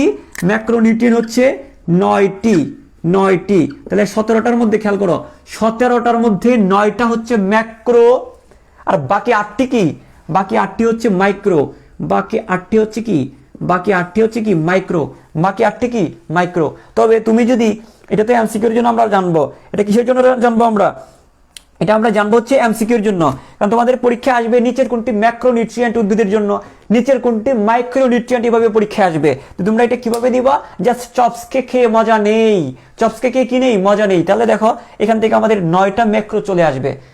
তো অপশনে ম্যাক্রোর সাথে মাইক্রো থাকবে। তো তুমি যখন ম্যাক্রোগুলো যখন তোমার জানা থাকবে, তুমি মাইক্রোগুলো অটোমেটিক বুঝে ফেলতে পারবা যে এইখানে 9টার বাইরে যেগুলো থাকবে সেগুলো মাইক্রো, 9টার বাইরে যা থাকবে সব কি? মাইক্রো। ওকে, আচ্ছা, এখন একটা কথা হচ্ছে এছাড়াও এই মাইক্রো ছাড়াও এই 17টাকে আমরা 2 ভাগ করলাম, 9টি এবং 8টি। এছাড়াও আরো কিছু উপকারী মৌল থাকে। এছাড়াও কি থাকে? কিছু উপকারী মৌল থাকে। দেখো এটা দরকার, এটা ছন্দ দিয়ে পড়ায় ফেলবো, একটু খেয়াল করো। এইগুলো ছাড়াও কিছু উপকারী মৌল, কি মৌল? ম্যাক্রোনিউট্রিয়েন্ট, মাইক্রোনিউট্রিয়েন্ট এবং কিছু উপকারী মৌল। তাহলে দেখো এছাড়াও, দেখা যাচ্ছে নিচে দেখা যায়? আচ্ছা, জায়গা আছে, একটু আমি লিখে দিচ্ছি। এছাড়াও খেয়াল করো, এছাড়াও থাকে এছাড়াও থাকে কিছু উপকারী মৌল। কি বললাম? কিছু উপকারী মৌল। এছাড়াও থাকে কিছু উপকারী মৌল। এছাড়াও থাকে কিছু উপকারী মৌল। ওকে, এছাড়াও থাকে কিছু উপকারী মৌল। এই কি বললাম? এছাড়াও, খেয়াল করো, এই দুইটা মৌল ছাড়াও কিছু উপকারী মৌল থাকে। এখন কথা হচ্ছে যে উপকারী মৌলগুলো কাদের থাকবে? দেখো, এগুলো আবার সব উদ্ভিদের না, কিছু কিছু বিশেষ উদ্ভিদের জন্য বিশেষ মৌল উপকারী হিসেবে কাজ করে। দেখো, আমি বলি যে বিশেষ উদ্ভিদের জন্য বিশেষ কিছু মৌল রয়েছে যেগুলো উদ্ভিদের কি হয়? উপকার হয়। যেগুলো উদ্ভিদের জন্য কি হয়? উপকার হয়, ওগুলোকে বলা হয় উপকারী মৌল। দেখো, আমি আবার বলতেছি, খেয়াল করো, এছাড়াও থাকে কিছু উপকারী মৌল। ওইগুলা কি? ওইগুলা ছাড়া, 17টা ছাড়া। এটা শুধু বিশেষ সবার জন্য না। এটা এই 17টা মৌল সব উদ্ভিদের জন্য, কিন্তু এগুলা ছাড়াও কিছু বিশেষ কিছু মৌল থাকবে যেগুলো বিশেষ কিছু উদ্ভিদের জন্য স্পেশাল। ঠিক আছে? এরকম একটা উদাহরণ আমি দিব, এখান থেকে এমসিকিউ আসে। এরকম উদাহরণ দিব, এমসিকিউ আসে। যেমন আমি তোমাকে যদি বলি, সেটা হচ্ছে যে আই কোলে নিয়ে নাচি, এখানে 4টা মৌলের উদাহরণ দিব। দেখো, এখানে দেখো, এছাড়াও কিছু রয়েছে কি? উপকারী মৌল। এই উপকারী মৌলটার আমি উদাহরণ দিচ্ছি, এটা খেয়াল করো। সেটা কিভাবে দিব? এখানে তো জায়গা নাই, আমি এটা মুছে দিচ্ছি, উপকারী মৌলগুলোর উদাহরণ দিচ্ছি। তোমরা নিচে লিখবা, আমি জাস্ট এটা মুছে একটা উদাহরণটা দিয়ে দিচ্ছি। খেয়াল করো, এই উপকারী মৌলগুলোর উদাহরণটা তোমরা এইভাবে মনে রাখতে পারবা যে আয় ডাকতেছো আর কি। আয় কোলে নিয়ে নাচি। আয় কি করি? কোলে নিয়ে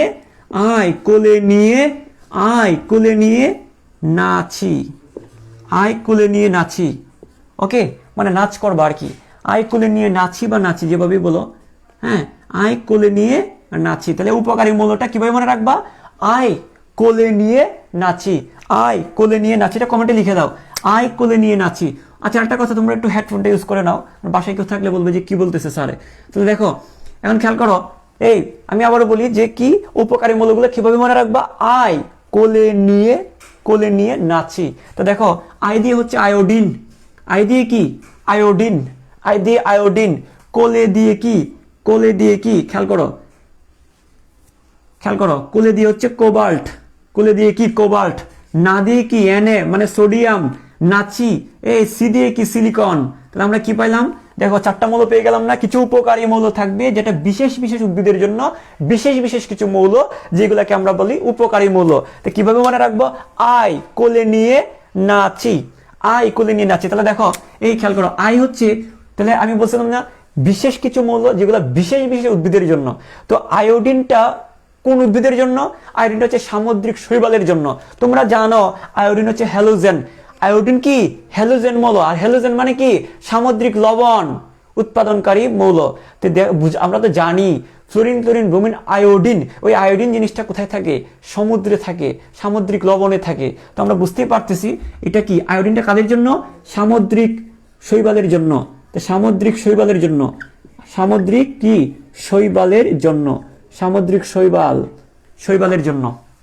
বিশেষ উদ্ভিদ, মানে সামুদ্রিক শৈবালের জন্য আয়োডিনটা স্পেশাল। তারপর যদি আমরা বলি যে কোলে নিয়ে নাচি, তাহলে কোলে দিয়ে কোবাল্ট। হ্যাঁ, খেয়াল করো, কোলে নিয়ে কি? কোবাল্ট। এখন কোবাল্টটা কাদের হবে? দেখো, কোবাল্টটা কাদের হবে? কোবাল্ট হবে হচ্ছে লিগিউম জাতীয় কিছু উদ্ভিদ আছে, যেমন শিম জাতীয় উদ্ভিদ। লিগিউম জাতীয় কিছু উদ্ভিদ, যেগুলোকে আমরা এক কথায় কি বলি? শিম জাতীয় উদ্ভিদ। শিম খাই না আমরা? শিম জাতীয় উদ্ভিদের জন্য এটা স্পেশাল, এটা কোবাল্টটা দরকার হয়। তো দেখো, লিগিউম উদ্ভিদের জন্য খেয়াল করো, লিগিউম বলতে আমরা কি বুঝতেছি? এটা আবার অন্য চ্যাপ্টারে পড়া, যে লিগিউম বলতে আমরা কি বুঝি, এটা অন্য একটা চ্যাপ্টারে পড়া। আপাতত জেনে রাখো, শিম জাতীয় যে উদ্ভিদগুলো রয়েছে সেগুলোকে বলা হয় লিগিউম জাতীয় উদ্ভিদ। এদের লিগিউম রয়েছে।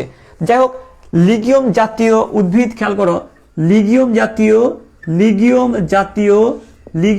খেয়াল করো, লিগিউম জাতীয়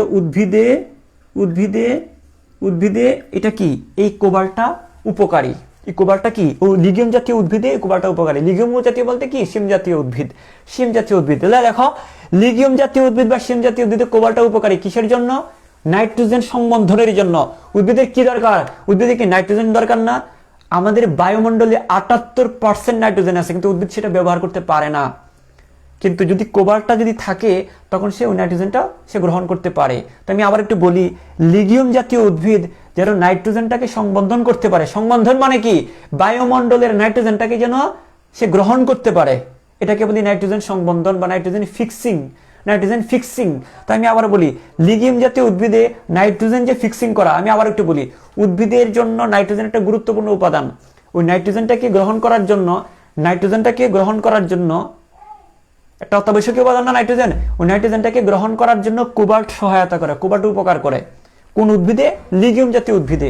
তো 78% নাইট্রোজেন ওই নাইট্রোজেনকে উদ্ভিদ কিন্তু এইভাবে নিতে পারে না, কোবাল্টের সহায়তায় নিতে পারে, সে গ্রহণ করতে পারে, এটাকে বলা হয় নাইট্রোজেন ফিক্সিং। তো দেখো, লিগিউম জাতীয় উদ্ভিদে নাইট্রোজেন ফিক্সিং করাটা, নাইট্রোজেনটাকে ধরে উদ্ভিদের ভিতরে ঢুকানোটা, এটা কোনটাতে সহায়তা করে? কোবাল্ট সহায়তা করে।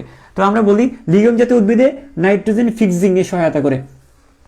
নাইট্রোজেন ফিক্সিং এ কি করে?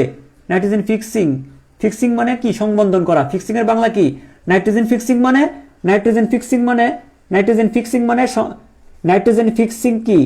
নাইট্রোজেন ফিক্সিং মানে হচ্ছে নাইট্রোজেনটাকে সংবন্ধন করা। যদি আমি একটা সহজ করে বলি, বায়ুমণ্ডলের নাইট্রোজেনটাকে উদ্ভিদের ভিতরে প্রবেশ করানো, এটাকে বলে নাইট্রোজেন সংবন্ধন, নাইট্রোজেন ফিক্সিং। কিভাবে করে এগুলো এই চ্যাপ্টারে পড়ানো যদিও, তারপরে একটু জেনে রাখো কোবাল্টটা কি? লিগিউম জাতীয় উদ্ভিদে নাইট্রোজেন ফিক্সিং করে, কোবাল্ট সহায়তা করে, উপকার করে। আচ্ছা, সোডিয়ামটা কোন উদ্ভিদে উপকার করে? সোডিয়ামটা খেয়াল করো, সোডিয়ামটা উপকার করে C3 উদ্ভিদে। কোন উদ্ভিদে? সোডিয়াম C3 উদ্ভিদে। সোডিয়াম কি?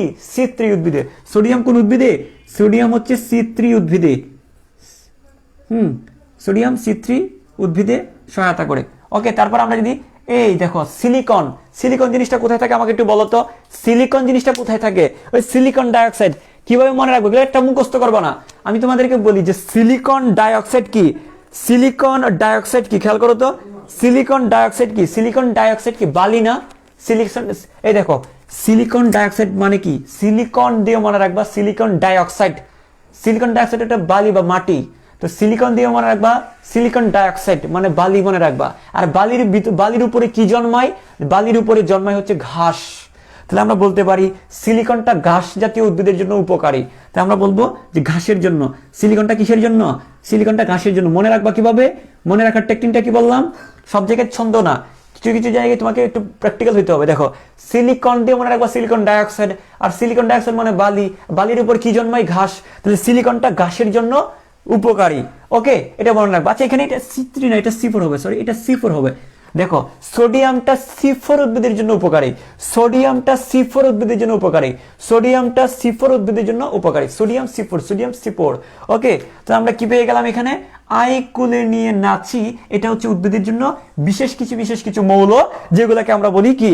বিশেষ কিছু মৌল, যেগুলোকে আমরা বলি উপকারী মৌল, যেগুলোকে আমরা কি বলি? উপকারী মৌল। ওকে, এটা গেল আমাদের উদ্ভিদ শারীরতত্ত্বের মধ্যে যে লবণগুলোর কথা আমরা বললাম। এখন কথা হচ্ছে এই যে উপাদানগুলো আমি বললাম, অত্যাবশ্যকীয় উপাদান কয়টা বললাম? 17টা। Carbon, hydrogen, oxygen, phosphorus, sulphur, magnesium, calcium, potassium. Okay, এই যে উপাদানগুলো বললাম, এইগুলো আসলে কিভাবে থাকে? ওইগুলো কি এইভাবেই থাকে? এইগুলো মূলত মাটিতে থাকে, বায়ুমণ্ডলেও থাকে, তবে আমরা মাটির কথাটা বলবো। আমরা বলি এই যে উপাদানগুলোর কথা বলতেছি আমি, এই যে উপাদানগুলোর কথা আমরা বললাম, এই উপাদানগুলো কিভাবে থাকে? এই উপাদানগুলো কিভাবে থাকে? খনিজ লবণ হিসাবে থাকে। কিভাবে থাকে? খনিজ লবণ হিসাবে থাকে। কিভাবে থাকে? খনিজ লবণ হিসাবে থাকে। তো আমি একটু বলি এগুলো কিভাবে থাকে? খনিজ লবণ হিসাবে থাকে। তো আমি একটু বলতেছি, খেয়াল করো, এটা থাকে কিভাবে? খনিজ লবণ। এই কি বললাম রে? খনিজ লবণ। এই দেখো খনিজ লবণ, কি বললাম? খনিজ লবণ হিসাবে থাকে। আমি আবারও বলতেছি, খেয়াল করো, এই যে একটু আগে তোমাদেরকে বলছিলাম যে পটাশিয়াম কি পটাশিয়াম হিসেবে থাকবে না? পটাশিয়ামটা পটাশিয়াম ক্লোরাইড হিসেবে থাকবে। যেমন আমি তোমাদেরকে নাইট্রোজেনের কথা বললাম, এই যে দেখো চপসকে খেয়ে মজা নাই, চপসকে খেয়ে কি নেই? মজা নেই। চপসকে খেয়ে মজা নেই। তাহলে এই দেখো ফসফরাসকে ফসফরাস হিসেবে থাকবে না, এটা লবণ হিসাবে থাকবে। যেমন কি PO4 3-, এই যে ক্যালসিয়াম ফসফেট, হ্যাঁ ক্যালসিয়াম ফসফেট, এগুলা কি লবণ হিসাবে থাকে? কি হিসাবে থাকে রে? এগুলা কি হিসাবে থাকে রে? এইগুলো কি হিসাবে থাকে? হ্যাঁ দেখো, খেয়াল করো, এই যে জিনিসগুলো, পটাশিয়ামটা লবণ হিসাবে থাকবে, ওই ক্যালসিয়ামটা লবণ হিসাবে থাকবে, ফসফেটটা লবণ হিসাবে থাকবে, বা যতগুলা 17টার কথা বললাম না, যতগুলো উপাদানই আছে না কেন, ম্যাক্সিমাম উপাদান মাটিতে লবণ হিসাবে থাকবে, যেগুলোকে আমরা বলি খনিজ লবণ। যেহেতু লবণ হিসাবে থাকে যায় লবণ, আর যেহেতু মাটিতে থাকে তাই খনিজ লবণ। মাটিতে থাকে বলে বেসিক্যালি কি বলা হচ্ছে, খনিজ লবণ। তো এই যে 17টা উপাদান আমি বললাম, এগুলা লবণ হিসাবে থাকে। এখন কথা হচ্ছে তোমাদেরকে যদি আমি একটু বলি, এগুলো একটু মুছে দিই আমি। হ্যাঁ, একটু দেখো, এই খেয়াল করো, আমরা এই লবণগুলো দেখো, এই লবণগুলো শোষণ করবে, এটাকে বলা হয় লবণ পরিশোষণ। কি বলা হয়, খনিজ লবণ পরিশোষণ সম্পর্কে আমরা পড়বো। দেখো উদ্ভিদ কি এটা, এই 17টা উপাদান যে লবণ হিসাবে থাকে, ওইগুলো কি উদ্ভিদ গ্রহণ করবে না? অবশ্যই তো গ্রহণ করবে। কিভাবে গ্রহণ করবে দেখো, দেখো উদ্ভিদ কিভাবে গ্রহণ করবে। দেখো এটা যদি উদ্ভিদ হয়ে থাকে, ধরো আমি জাস্ট একটা উদাহরণ দিচ্ছি। হ্যাঁ, ধরো এটা হচ্ছে একটা উদ্ভিদ, হ্যাঁ, এটা তার মূল। হ্যাঁ, খেয়াল করো। কারণ কথা হচ্ছে, হ্যাঁ, এটা হচ্ছে, আমি জাস্ট একটু করে একটা চিত্রটা একটু জাস্ট একটু একটা উদ্ভিদের মতো করে আঁকলাম আর কি, তোমরা বুঝো। ধরো এটা একটা উদ্ভিদ। হ্যাঁ, এই উদ্ভিদটা খেয়াল করো, এই উদ্ভিদটা এই যে খনিজ লবণগুলো মাটি থেকে শোষণ করবে, কোন জায়গাটা দিয়ে শোষণ করবে? মাটি থেকে সে শোষণ করবে, খেয়াল করো, দুটা জায়গা দিয়ে। একটা হচ্ছে মূলের অগ্রভাগ দিয়ে, একটা কি মূলের অগ্রভাগ দিয়ে শোষণ করবে। এটা যদি মূল হয়, এটা হচ্ছে মূলের অগ্রভাগ। মূলের অগ্রভাগটা কি বিভাজিত হয়ে, মূলের অগ্রভাগটা বিভাজিত হয়ে হয়ে লম্বা হয় না?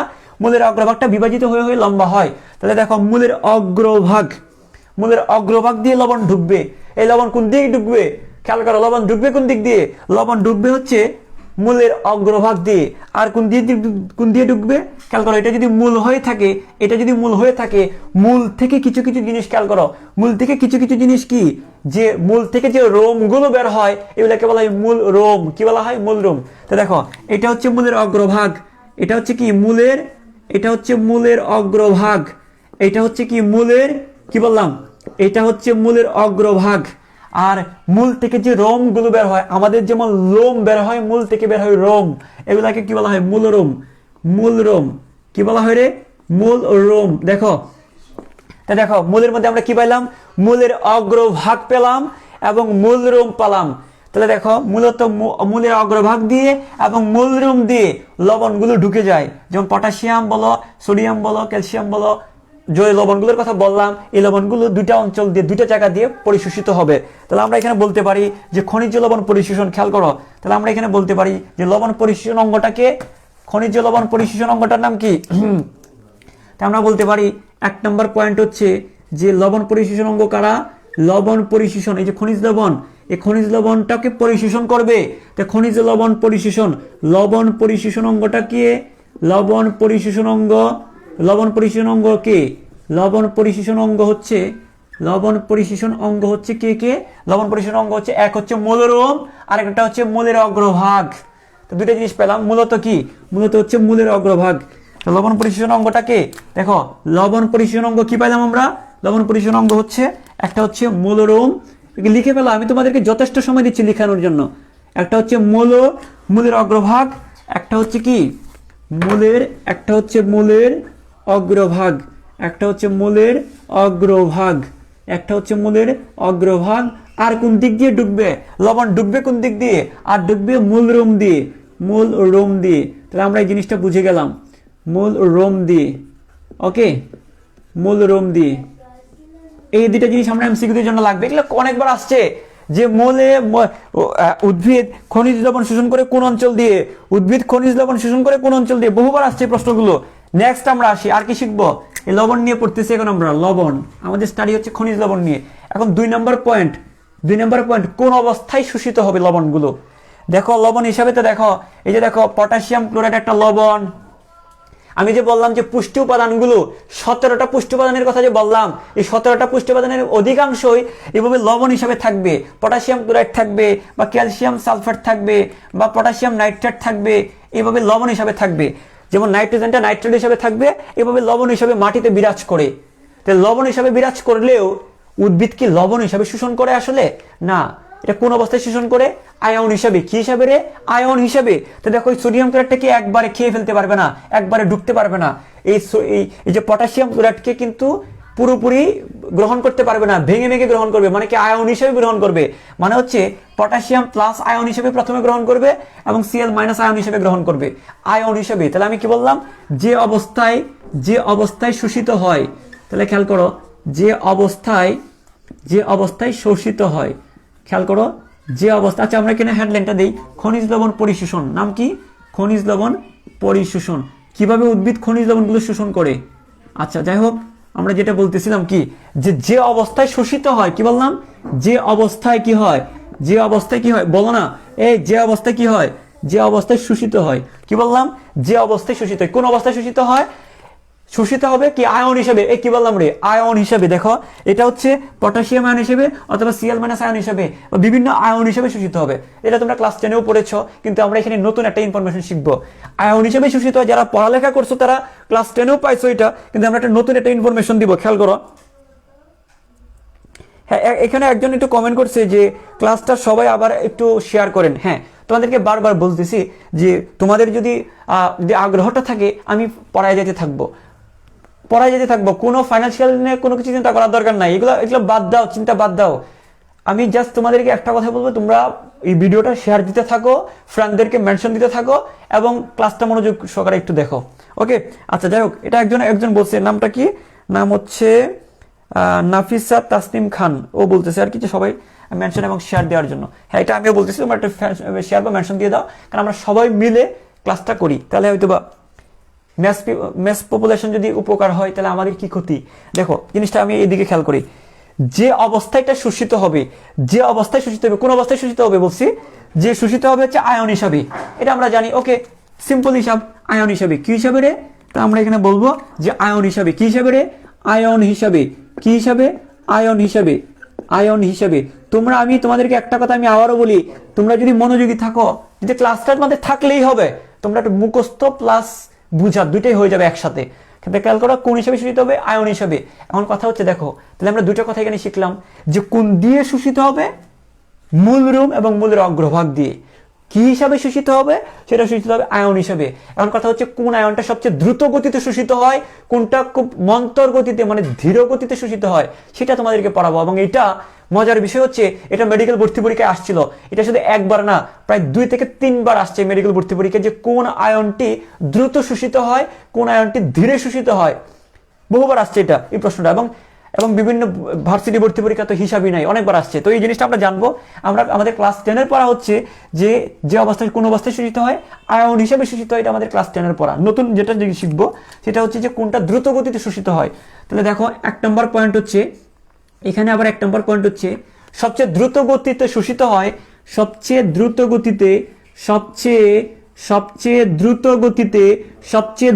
গতিতে খেয়াল করো, এই সোনামণিরা খেয়াল করো, সবচেয়ে দ্রুত গতিতে শোষিত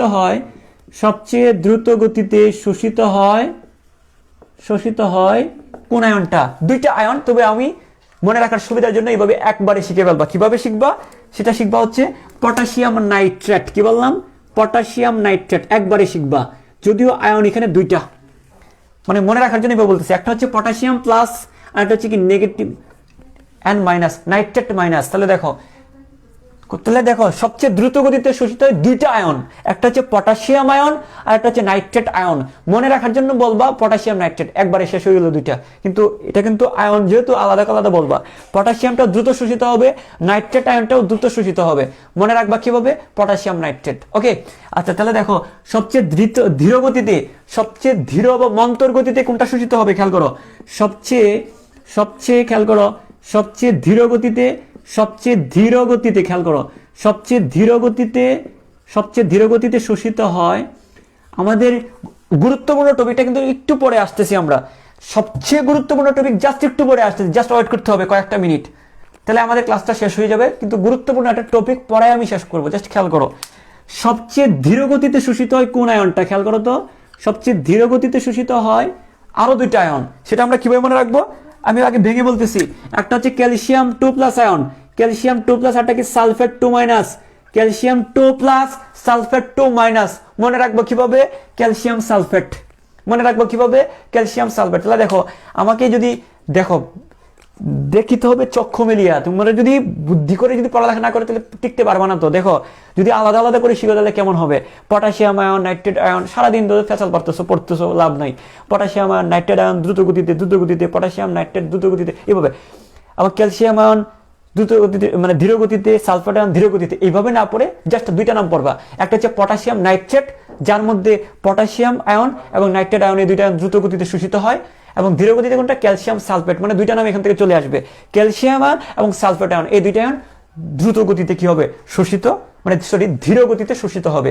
তো এই দুইটা আয়ন তোমাদের এমসিকিউতে লাগবে, এমসিকিউ এর জন্য খুব খুব দরকারি, খুবই গুরুত্বপূর্ণ এমসিকিউ এর জন্য, এগুলো পরীক্ষা আসে, খেয়াল করতে হবে। ওকে, আচ্ছা, তারপর এখন আমরা যে কাজটা করব, যে একটা হচ্ছে যে এই যে বিভিন্ন 17টা উপাদানের কথা বললাম, এগুলো মাটিতে থাকে এবং লবণ হিসাবে থাকে। কি হিসাবে থাকে?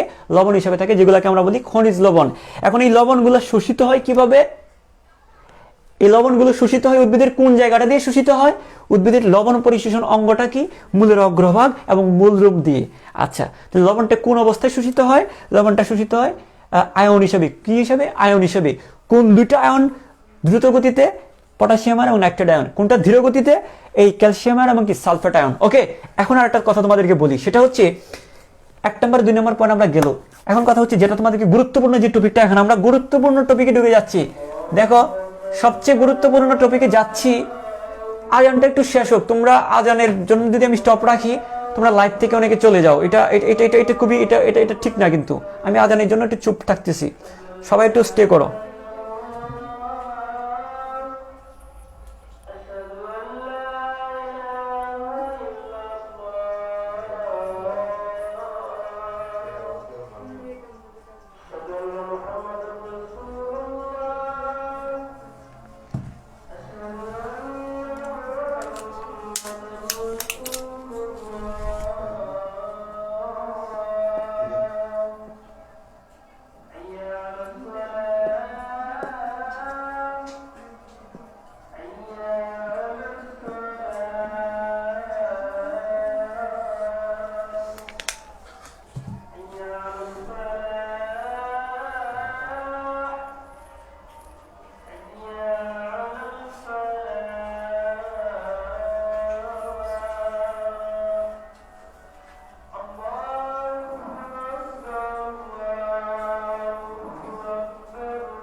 আচ্ছা দেখো, হ্যাঁ খেয়াল করো, দেখো ছিল আজানের আগে ছিল 33 জন 34 জন, এখন 26 জন। এটা এটা এটা এক মিনিট অপেক্ষা করতে পারো না?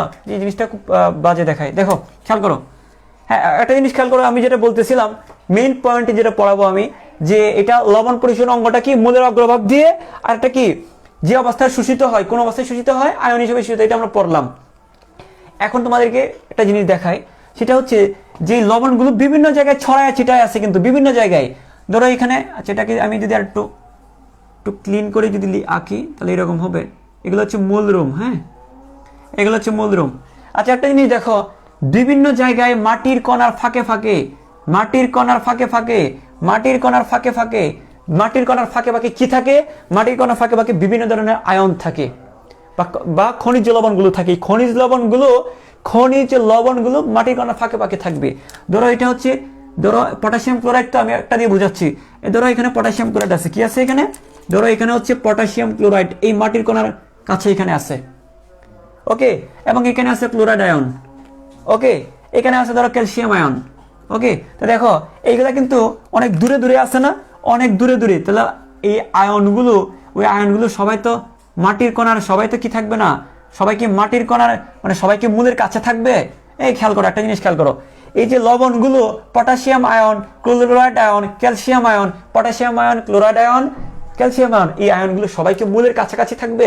আচ্ছা ধরো মূলের কাছাকাছি আছে, মূলের কাছাকাছি হলে একবার কি উদ্ভিদ কি এটা শোষণ করে ফেলবে না? মূলের কাছে যে আয়নগুলো থাকবে সেগুলো তো একবার শোষণ করে ফেলবে, পরে দূরের আয়নগুলো তার কাছে আসতে হবে না? খেয়াল করো, সেটাই আমি বলতেছি যে দেখো এটাকে শোষণ করার জন্য এই যে আমরা পরিশোষণটা পড়তেছি, এই পরিশোষণটা হয় কি দিয়ে? এটা পড়লাম। কোন অবস্থায় হয় সেটা পড়লাম, কিভাবে হয় সেটা পড়তেছি এখন। দেখো এই যে আয়নগুলো যে দূরে দূরে আছে, ওই যে ion potassium ion, chloride ion, calcium ion যে দূরে দূরে আছে, ওই আয়নগুলো যদি শোষণ করতে চায়, উদ্ভিদ যদি শোষণ করতে চায়, উদ্ভিদ যদি কি করতে চায়, যদি শোষণ করতে চায়, ওই আয়নগুলো কি তার কাছাকাছি আসতে হবে না? খেয়াল করো, এই যে এই আয়নগুলো মাটির কণার ফাঁকে ফাঁকে আছে, দূরে দূরে আছে, মাটির কণার ফাঁকে ফাঁকে আছে, এই আয়নগুলো কি করতে হবে, মূলের কাছাকাছি আগে আনতে হবে, পরে কিভাবে প্রবেশ করে সেটা আমরা পড়ব। আগে আমাদের কাজটা কি, আগে আমাদের কাজ হচ্ছে ওই যে আয়নগুলো এগুলো কিভাবে মূলের কাছাকাছি আসে, পরে আমরা দেখব ওইটা কিভাবে উদ্ভিদের ভিতরে ঢুকে বা প্রবেশ করে। কথাটা কি বুঝাইতে পারছি আমি? দেখো এখানে আমি পড়তেছি যে খনিজ লবণটা কিভাবে পরিশোষিত হয়। তো শোষণের আগে আমরা যেটা পড়বো, কোন অঙ্গ দিয়ে শোষিত হয় সেটাও পড়লাম, কি অবস্থায় শোষিত হয় সেটাও পড়লাম। এখন আমরা পড়তেছি আলটিমেটলি কিভাবে ঢুকে। তো ঢুকার আগে তোমাকে খেয়াল করতে হবে যে আয়নগুলো বিভিন্ন জায়গায় ছড়ায় ছিটায় থাকে, ওই আয়নগুলো আগে মূলের কাছে আসতে হবে। মূলের কাছে আসতে তখন এটা কিভাবে ঢুকে সেটা আমরা দেখবো। তো প্রথম দুইটা কাজ এখানে, তাহলে দুইটা কাজ। একটা কাজ হচ্ছে বিভিন্ন আয়নগুলো মূলের কাছে আসবে, 2 নম্বর কাজ হচ্ছে তারপর মূলের ভিতর ঢুকবে। তাই আমরা এই শোষণটা, এই পরিশোষণটা আমরা 2টা ধাপে শিখবো। প্রথম ধাপটা কি, প্রথম কাজটা কি, যে বিভিন্ন আয়নগুলো কিভাবে মূলের কাছে আসে, এটা আমাদের আজকের টপিক। এবং এই টপিকটা আমরা এখন আলোচনা করব কিভাবে বিভিন্ন আয়ন মূলের কাছাকাছি জায়গায় আসে, উদ্ভিদের মূলের কাছাকাছি জায়গায় কিভাবে আসে সেটা আমরা পড়বো। আর এই ঘটনাটাকে বলা হয় মাটিতে খনিজ লবণের প্রাপ্যতা। কি বলা হয়? খনিজ লবণের কিভাবে পাবে, খনিজ লবণটা কিভাবে কাছাকাছি জায়গায় পাবে সেটাকে বলা হয় মাটিতে খনিজ লবণের, আমাকে দেখা যাচ্ছে, মাটিতে খনিজ লবণের প্রাপ্যতা। ওকে, তো এই জিনিসটা আমরা পড়বো এখন। তাহলে আমাদের আজকের টপিক এটাই, যে কিভাবে এই আয়নগুলো উদ্ভিদের মূলের কাছাকাছি আসে সেটা আমরা পড়বো। তো দেখি এই টপিকটাকে আমরা কি বলবো, এই টপিকটাকে আমরা কি বলবো, কিভাবে কাছাকাছি আসে একটু দেখো।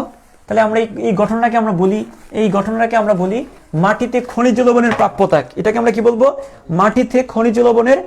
তাহলে এই টপিকটাকে আমরা কি বলবো, এই টপিকটাকে আমরা বলবো মাটিতে কি বলবো, মাটিতে খনিজ লবণের, মাটিতে খনিজ লবণের, খনিজ লবণের, খনিজ লবণের, খনিজ লবণের প্রাপ্যতা। মাটিতে খনিজ লবণের কি প্রাপ্যতা। একটা জিনিস, এই জিনিসটাকে আমি তোমাদেরকে, এই জিনিসটাকে মাটিতে খনিজ লবণের প্রাপ্যতা যে কথাটা বললাম সেটা তোমরা কিভাবে মনে রাখবে একটু বলি। এই কথাটাকে সহজ ভাষায় আমি বলে দিচ্ছি। মাটিতে খনিজ লবণের প্রাপ্যতা, এই কথাটার মানে কি? এটা হচ্ছে এই যে বিভিন্ন আয়নগুলো কিভাবে মূলের কাছে আসে, এটার মানে হচ্ছে মাটিতে খনিজ লবণের প্রাপ্যতা মানে হচ্ছে উদ্ভিদের মূলটা কিভাবে আয়নগুলোকে সে পায়, কিভাবে তার কাছাকাছি জায়গায় পায়। এই কথাটার মিনিংটা আমি লিখে দিচ্ছি। এটা মানে হচ্ছে, এটার মানে হচ্ছে যে কিভাবে মূলের কাছে আসে, মূলের কাছে আসা। মাটিতে খনিজ লবণের প্রাপ্যতা মানে হচ্ছে মূলের কাছে আসা। হ্যাঁ, লবণের আয়নগুলো, হ্যাঁ, মূলের কাছে আসা। লবণের আয়নগুলো, লবণের আয়নগুলো, লবণের আয়নগুলো মূলের কাছে আসা। কিসের কাছে আসা? আয়নগুলো মূলের কাছে আসা। কিসের কাছে আসা? মূলের কাছে আসা। এটাকে আমরা বলতেছি কি, এটাকে আমরা বলতেছি মাটিতে খনিজ লবণের প্রাপ্যতা। কিভাবে সে খনিজ লবণগুলো তার কাছাকাছি জায়গায় পাবে, প্রাপ্যতা। ওকে, আচ্ছা, এখন কথা হচ্ছে এটা যে পায়, এটার উপর 2টা মতবাদ আছে, 2টি মতবাদ আছে। একটা হচ্ছে কার্বন ডাইঅক্সাইড মতবাদ, আর একটা হচ্ছে কি ক্যাটায়ন এক্সচেঞ্জ মতবাদ। খেয়াল করো, একটা হচ্ছে কার্বন ডাইঅক্সাইড মতবাদ, আর একটা কি ক্যাটায়ন এক্সচেঞ্জ মতবাদ। একটা হচ্ছে কার্বন ডাইঅক্সাইড মতবাদ, আর একটা হচ্ছে কি ক্যাটায়ন বা কন্ট্যাক্ট, এটাকে আবার কন্ট্যাক্ট, আচ্ছা, ক্যাটায়ন বা কন্ট্যাক্ট এক্সচেঞ্জ মতবাদ বলা হয়। তাহলে আমি প্রথমটা আমি বলতেছি, 2টা পয়েন্ট আমি আগে বলি। এই যে কিভাবে বিভিন্ন আয়নগুলো মূলের কাছে আসে সেটার জন্য একটা মতবাদ আছে, 2টি মতবাদ রয়েছে। হ্যাঁ, এটি ব্যাখ্যার জন্য এটি হ্যাঁ, খেয়াল করো, এর 2টি মতবাদ রয়েছে, এর 2টি মতবাদ আছে, এর 2টি মতবাদ উপরে করে লিখি।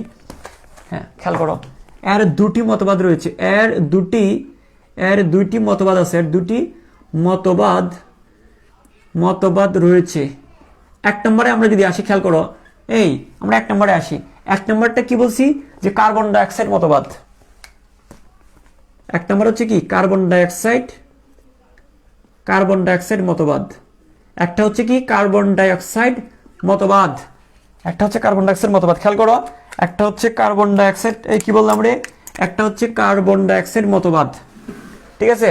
আর একটা হচ্ছে কি কন্ট্যাক্ট এক্সচেঞ্জ মতবাদ। 2 নম্বরটা কি কন্ট্যাক্ট এক্সচেঞ্জ। এগুলো একটু বই একটু লিখে, খাতা একটু লিখে রাখো। কন্ট্যাক্ট এক্সচেঞ্জ, দুইটাই আমি বুঝিয়ে দিব। আগের নাম 2টা একটু খেয়াল করো। কন্ট্যাক্ট এক্সচেঞ্জ মতবাদ, কন্ট্যাক্ট এক্সচেঞ্জ মতবাদ। এই দুইটার নাম আগে তোমরা একটু খেয়াল করো। কন্ট্যাক্ট এক্সচেঞ্জ মতবাদ, আমি এই দুইটা মতবাদই আজকে তোমাদেরকে পড়াবো।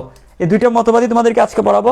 একটা হচ্ছে কি কার্বন ডাইঅক্সাইড মতবাদ, আর একটা হচ্ছে কি কন্ট্যাক্ট এক্সচেঞ্জ মতবাদ। কার্বন ডাইঅক্সাইড মতবাদ আর একটা কি কন্ট্যাক্ট এক্সচেঞ্জ মতবাদ। ওকে, দুইটা লেখা হয়েছে। আচ্ছা, আমি একটু একটু করে আমি তোমাদেরকে কমেন্টগুলো একটু পড়ি। হ্যাঁ,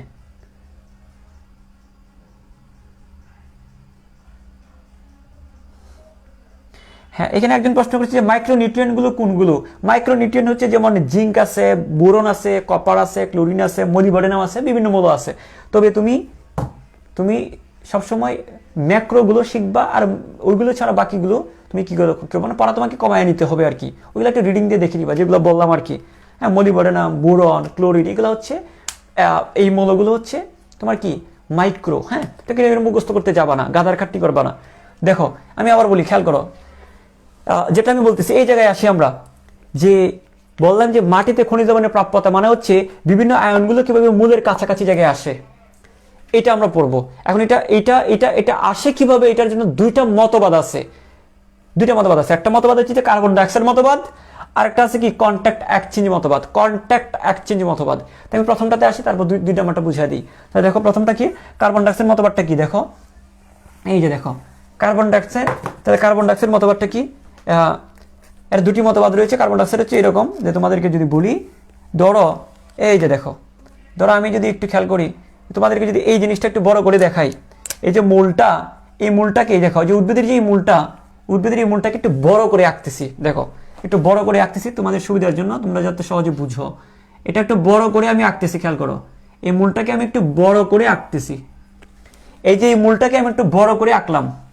ওকে, আচ্ছা, তাহলে এখানে কি রয়েছে, তার অনেকগুলো কি রয়েছে, মূলরোম রয়েছে। ওকে, অনেকগুলো কি রয়েছে, মূলরোম আছে, তাই না? এখন কথা হচ্ছে দেখো, এই কার্বন ডাইঅক্সাইড মতবাদ দিয়ে বুঝাচ্ছি আর কি। এই যে মূলটা আমি এখানে আঁকলাম বড় করে। আবার এখানে মাটির কণার ফাঁক রয়েছে না, এই যে দেখো, এটা ধরো একটা মাটির কণা, এটা ধরো একটা মাটির কণা। ওকে, বা কলয়েডাল দানা, তোমাদের বইয়ে কি লিখছে, কলয়েডাল দানা বা মাটির কণা বা কলয়েডাল দানা। মাটির কণা, মাটির কণা, মাটির কণা, মাটির কণা বা কলয়েডাল দানা বা কলয়েডাল দানা, কলয়েডাল দানা। এই মাটির কণা বা কলয়েডাল দানার গায়ে কি লেগে থাকবে, কি লেগে থাকবে, পটাশিয়াম বা কি, পটাশিয়াম বা ক্লোরাইড আয়নগুলো লেগে থাকবে। তো যাই হোক, এগুলো আমি একটু নিচে করে লিখলে সুবিধা হবে মনে হয়। হ্যাঁ, দেখো এই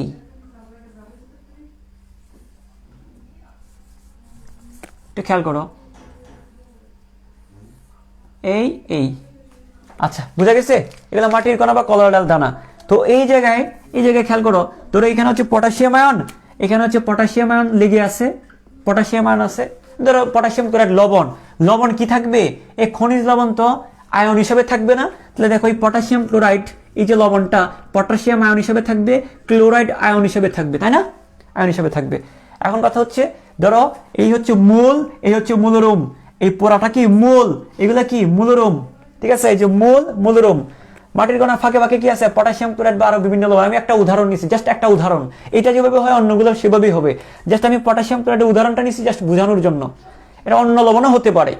তো দেখো এইগুলো মূল এবং মূলরোম, আর মাটির কণার ফাঁকে ফাঁকে আছে পটাশিয়াম আর ক্লোরাইড লবণ। ওকে, এখন আমরা কি করব, দেখো যে কাজটা হয় বেসিক্যালি, আমরা তো জানি যে একটা উদ্ভিদের মধ্যে কি তৈরি হয়, একটা উদ্ভিদের মধ্যে গ্লুকোজ তৈরি হয় না, সালোক সংশ্লেষণ প্রক্রিয়ায়। সালোক সংশ্লেষণ প্রক্রিয়ায় পাতার মধ্যে কি হয় রে, সালোক সংশ্লেষণ প্রক্রিয়ায় পাতার মধ্যে কি তৈরি হয়, গ্লুকোজ তৈরি হয়, তাই না? এই গ্লুকোজটা তো দেহের বিভিন্ন উদ্ভিদের বিভিন্ন জায়গায় যাবে, মূলেও তো যাবে। তা পাতার মধ্যে যে গ্লুকোজটা তৈরি হয় সেটা বিভিন্ন জায়গায় ছড়ায় ছিটায় যাবে। তো এই গ্লুকোজটা মনে করো কোথায় আসলো, এই গ্লুকোজটা মনে করো মূলে আসছে, এই মূলে গ্লুকোজটা আসার পরে মূলের গ্লুকোজ, খেয়াল করো, মূলের মধ্যে তো কোষ আছে, কোষের মধ্যে মাইটোকন্ড্রিয়া আছে।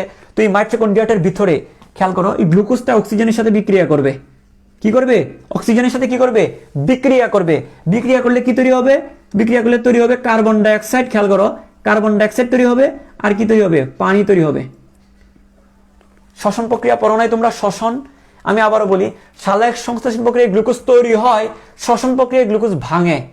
আমি আবারও বলি, সালোক সংশ্লেষণ প্রক্রিয়ায় গ্লুকোজ তৈরি হয়, আর শ্বসন প্রক্রিয়া উল্টা গ্লুকোজ ভাঙে। তো আমি যেটা বলতেছি, পাতায় যে গ্লুকোজটা তৈরি হয় ওই গ্লুকোজটা দেহের উদ্ভিদের বিভিন্ন অংশে ছড়ায় যাবে, ইভেন মূলেও আসবে এটা। তো যে এই যে গ্লুকোজটা, এই গ্লুকোজটা কি করবে, যে গ্লুকোজটা আসলো ওই গ্লুকোজটা উদ্ভিদেরই অক্সিজেনের সাথে বিক্রিয়া করবে। উদ্ভিদের ভিতর কি আছে, অক্সিজেন আছে না? তো দেখো এই উদ্ভিদের ভিতরে এই অক্সিজেনের সাথে গ্লুকোজটা এই অক্সিজেনের সাথে কি করবে, বিক্রিয়া করবে। বিক্রিয়া করে কার্বন ডাইঅক্সাইড এবং পানি তৈরি হবে। তো এটাকে আমরা কি বলি, শ্বসন প্রক্রিয়া বলি। এটাকে কি বলি আমরা, এই প্রক্রিয়াটাকে বলি শ্বসন। যে গ্লুকোজ বিক্রিয়া করে কার্বন ডাইঅক্সাইড এবং পানি তৈরি হওয়ার যে প্রক্রিয়াটা, তাকে আমরা বলি কি, শ্বসন। তো যখন শ্বসনটা হবে, মূলের কোথায়, মূলের কোষের মাইটোকন্ড্রিয়ার ভিতরে শ্বসন কই হয়, মূলের ভিতরে মাইটোকন্ড্রিয়ার ভিতরে শ্বসন হয়। দেখো মূলের ভিতরে,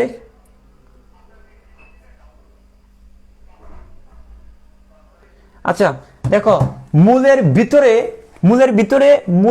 যে কোষ রয়েছে, কোষের ভিতরে যে মাইটোকন্ড্রিয়া আছে, মাইটোকন্ড্রিয়ার ভিতরে শ্বসন হয় আমরা জানি। তো তাহলে আমি এটা বলতেছি যে মূলের মধ্যে গ্লুকোজটা অক্সিজেনের সাথে বিক্রিয়া করে কার্বন ডাইঅক্সাইড এবং পানি তৈরি করবে। ক্লিয়ার এতটুকু? আচ্ছা, এই যে কার্বন ডাইঅক্সাইড তৈরি হলো, মূল কাজ হচ্ছে আমাদের এই কার্বন ডাইঅক্সাইড নিয়ে। আমি আবার বলতেছি, মূলের মধ্যে কার্বন ডাইঅক্সাইডটা কিভাবে তৈরি হয়, মূলের মধ্যে কার্বন ডাইঅক্সাইড তৈরি হয় গ্লুকোজের সাথে অক্সিজেন বিক্রিয়ার মাধ্যমে। গ্লুকোজ এবং অক্সিজেন বিক্রিয়া করে কার্বন ডাইঅক্সাইড এবং পানি তৈরি হয়। এই কার্বন ডাইঅক্সাইডটা কিভাবে তৈরি হলে বুঝতে পারছো, শ্বসন প্রক্রিয়া তৈরি হয়। এই যে কার্বন ডাইঅক্সাইডটা, এই কার্বন ডাইঅক্সাইডটা মূলের বাইরে আসবে, মূলের ঠিক বাইরে আসবে। কোথায় আসবে রে, ওই কার্বন ডাইঅক্সাইডটা মূলের বাইরে আসবে। কার্বন ডাইঅক্সাইডটা যখন মূলের বাইরে যখন আসবে, তখন মূলের বাইরে মাটিতে কি পানি আছে না? পানি ছাড়া তো উদ্ভিদ বাঁচে না। তো মাটিতে অল্প হলেও কি আছে, পানি আছে। তো যখন এই কার্বন ডাইঅক্সাইডটা যখন মূলের বাইরে আসবে, বাইরে আসার পর সে কি করবে, মাটির পানির সাথে, খেয়াল করো, মাটির পানির সাথে কি করবে, সে বিক্রিয়া করবে।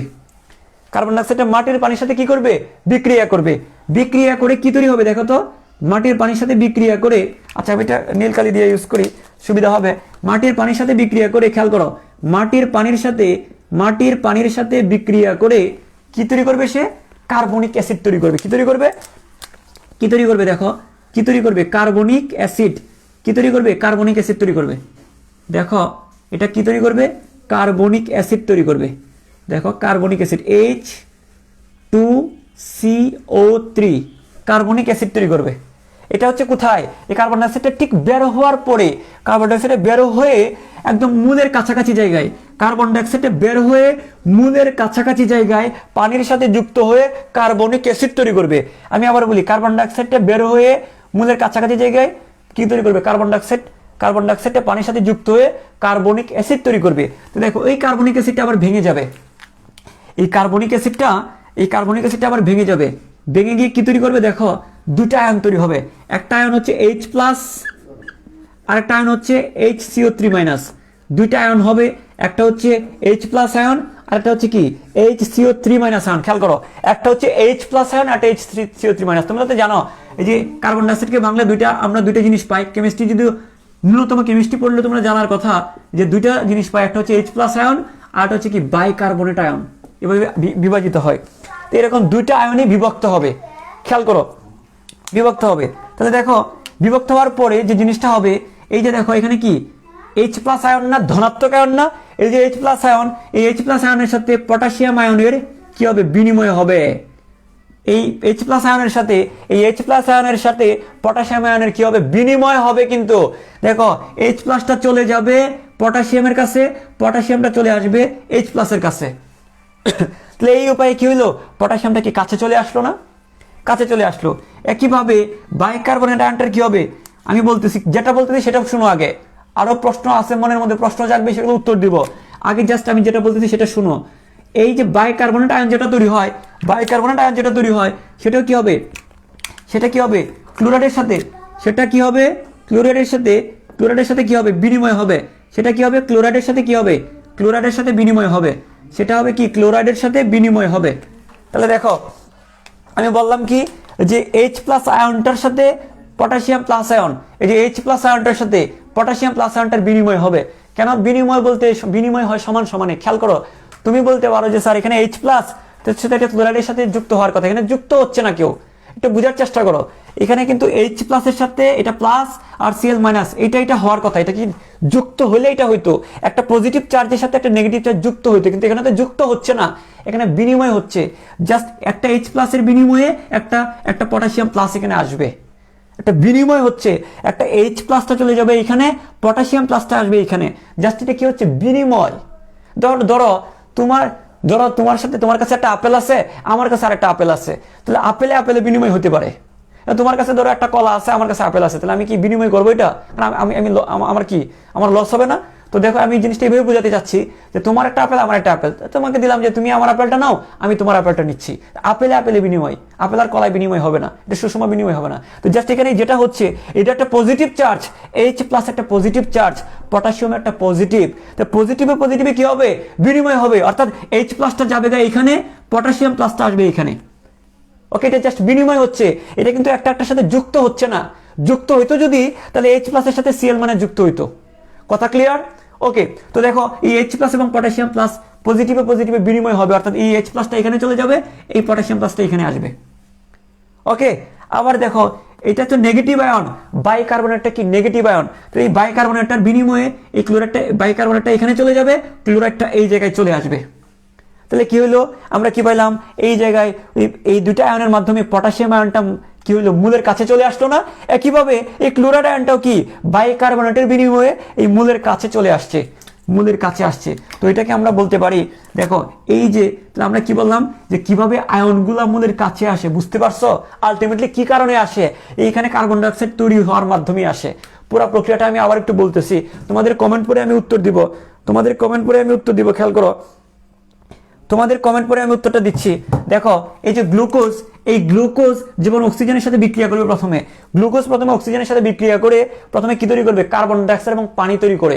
এই প্রক্রিয়াটাকে বলা শ্বসন বলা হয়। এটা উদ্ভিদের বিভিন্ন অংশে হয়, মূলেও হয়। তো মূলে কি হবে? গ্লুকোজ এবং অক্সিজেন বিক্রিয়া করে কার্বন ডাইঅক্সাইড এবং পানিটা তৈরি হয়। এখন এই যে কার্বন ডাইঅক্সাইডটা কিন্তু কি হয়? এই কার্বন ডাইঅক্সাইডটা মূল থেকে বের হয়ে যায়। এই কার্বন ডাইঅক্সাইড কি হয়? মূল থেকে বের হয়ে যায়। বের হয়ে কি করবে?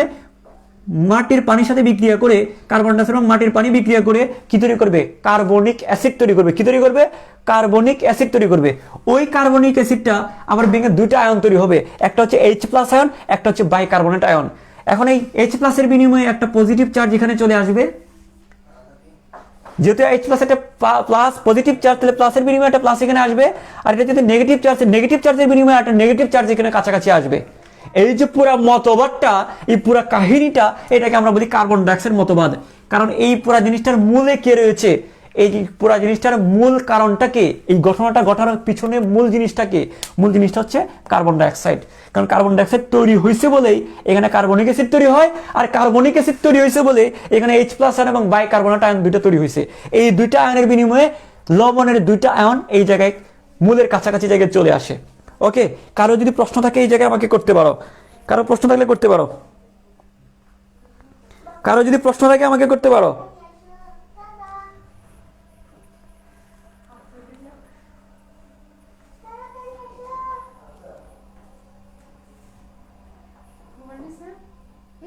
আচ্ছা, এখানে আরেকটা কথা হচ্ছে, আমি শুধুমাত্র এদেরকে H প্লাস এবং বাইকার্বনেট বললাম না। দেখো এখানে দেখো, এটা তো সবসময় এখানে H প্লাস তৈরি হবে, বাইকার্বনেট তৈরি হবে, ঠিক আছে। কিন্তু এই জায়গায় খেয়াল করো, এখানে পটাশিয়াম হইতে পারে, সোডিয়াম হইতে পারে, ক্যালসিয়াম হইতে পারে, ম্যাগনেসিয়াম হইতে পারে, যে কোনো কিছু হইতে পারে।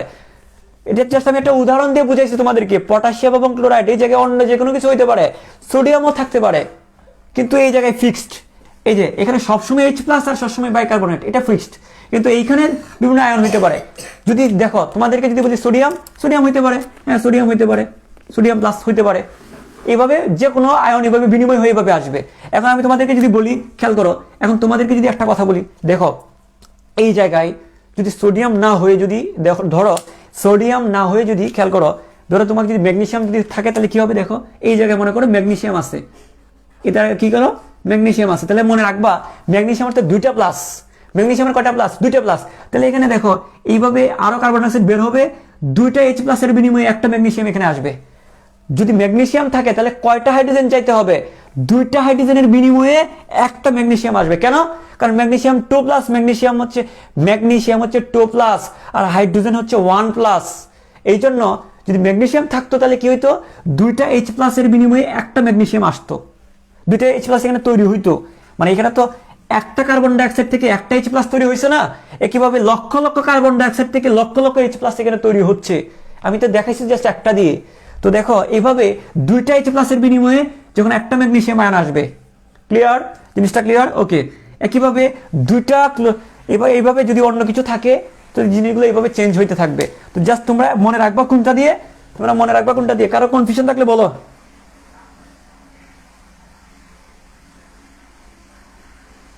আচ্ছা দেখো, আমরা জাস্ট আমাদের টপিকটা কি ছিল, আমাদের টপিকটা ছিল মূলত, আচ্ছা আমরা এই জায়গায় আমরা একটু লিখে ফেলি, হ্যাঁ আমরা এই জায়গায় একটু লিখে ফেলি, বেশি প্যাঁচাবা না, বুঝছো? আমি যেতটুকু, হ্যাঁ একদম যতটুকু তোমাদের, হ্যাঁ খেয়াল করো, প্যাচ নেওয়ার দরকার নাই, একদম ইজিলি চিন্তা করতে হবে তোমাদেরকে। জাস্ট আমাদের মূল টার্গেটটা কি ছিল, এই যে এই বিভিন্ন আয়নগুলো কি মূলের কাছে নিয়ে আসা।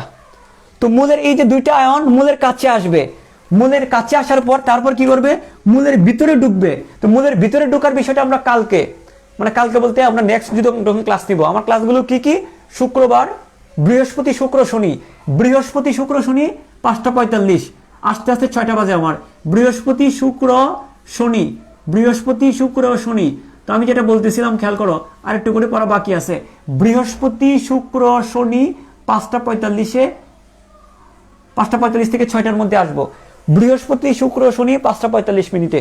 ওকে, এখন কথা হচ্ছে দেখো আমাদের আজকের মূল বিষয়টা কি ছিল, যে বিভিন্ন আয়নগুলো মাটির কণার ফাঁকে ফাঁকে থাকে, ওই কণাগুলো কিভাবে মূলের কাছে আসে সেটা আমাদের টপিক ছিল। তো এই যে দেখো এই দুইটা আয়ন কিভাবে মাটির মানে মূলের কাছে আসছে সেটা পড়ছি আমরা।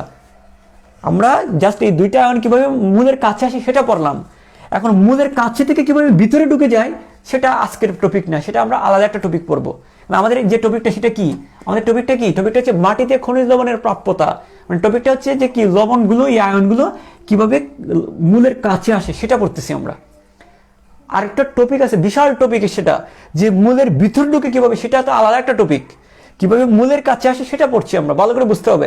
মূলের কিভাবে কাছে আসে সেটা পড়তেছি, আর মূলের ভিতর ঢুকে কিভাবে সেটা আমরা নেক্সট টপিকে পড়বো। এতটুকু ক্লিয়ার কিনা?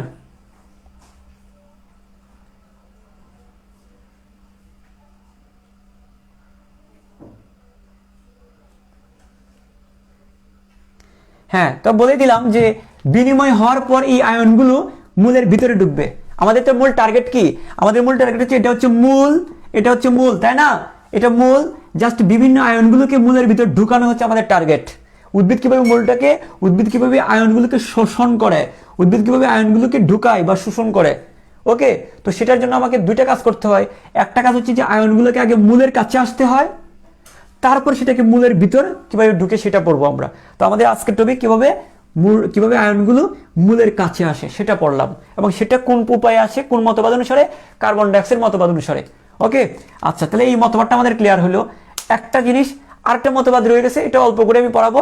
সেটা হচ্ছে যে যতটুকু আছে তোমাদের সেটাই পড়াবো, কন্ট্যাক্ট এক্সচেঞ্জ মতবাদ। কি মতবাদ? কন্ট্যাক্ট এক্সচেঞ্জ মতবাদ। এতটুকু ক্লিয়ার কিনা? হ্যাঁ, অতটুকু ক্লিয়ার। হ্যাঁ, তাহলে কন্ট্যাক্ট এক্সচেঞ্জ মতবাদ। আচ্ছা, একজন কমেন্ট করছে এখানে যে দুপুর থেকে মোবাইল চার্জে দেওয়া আমি।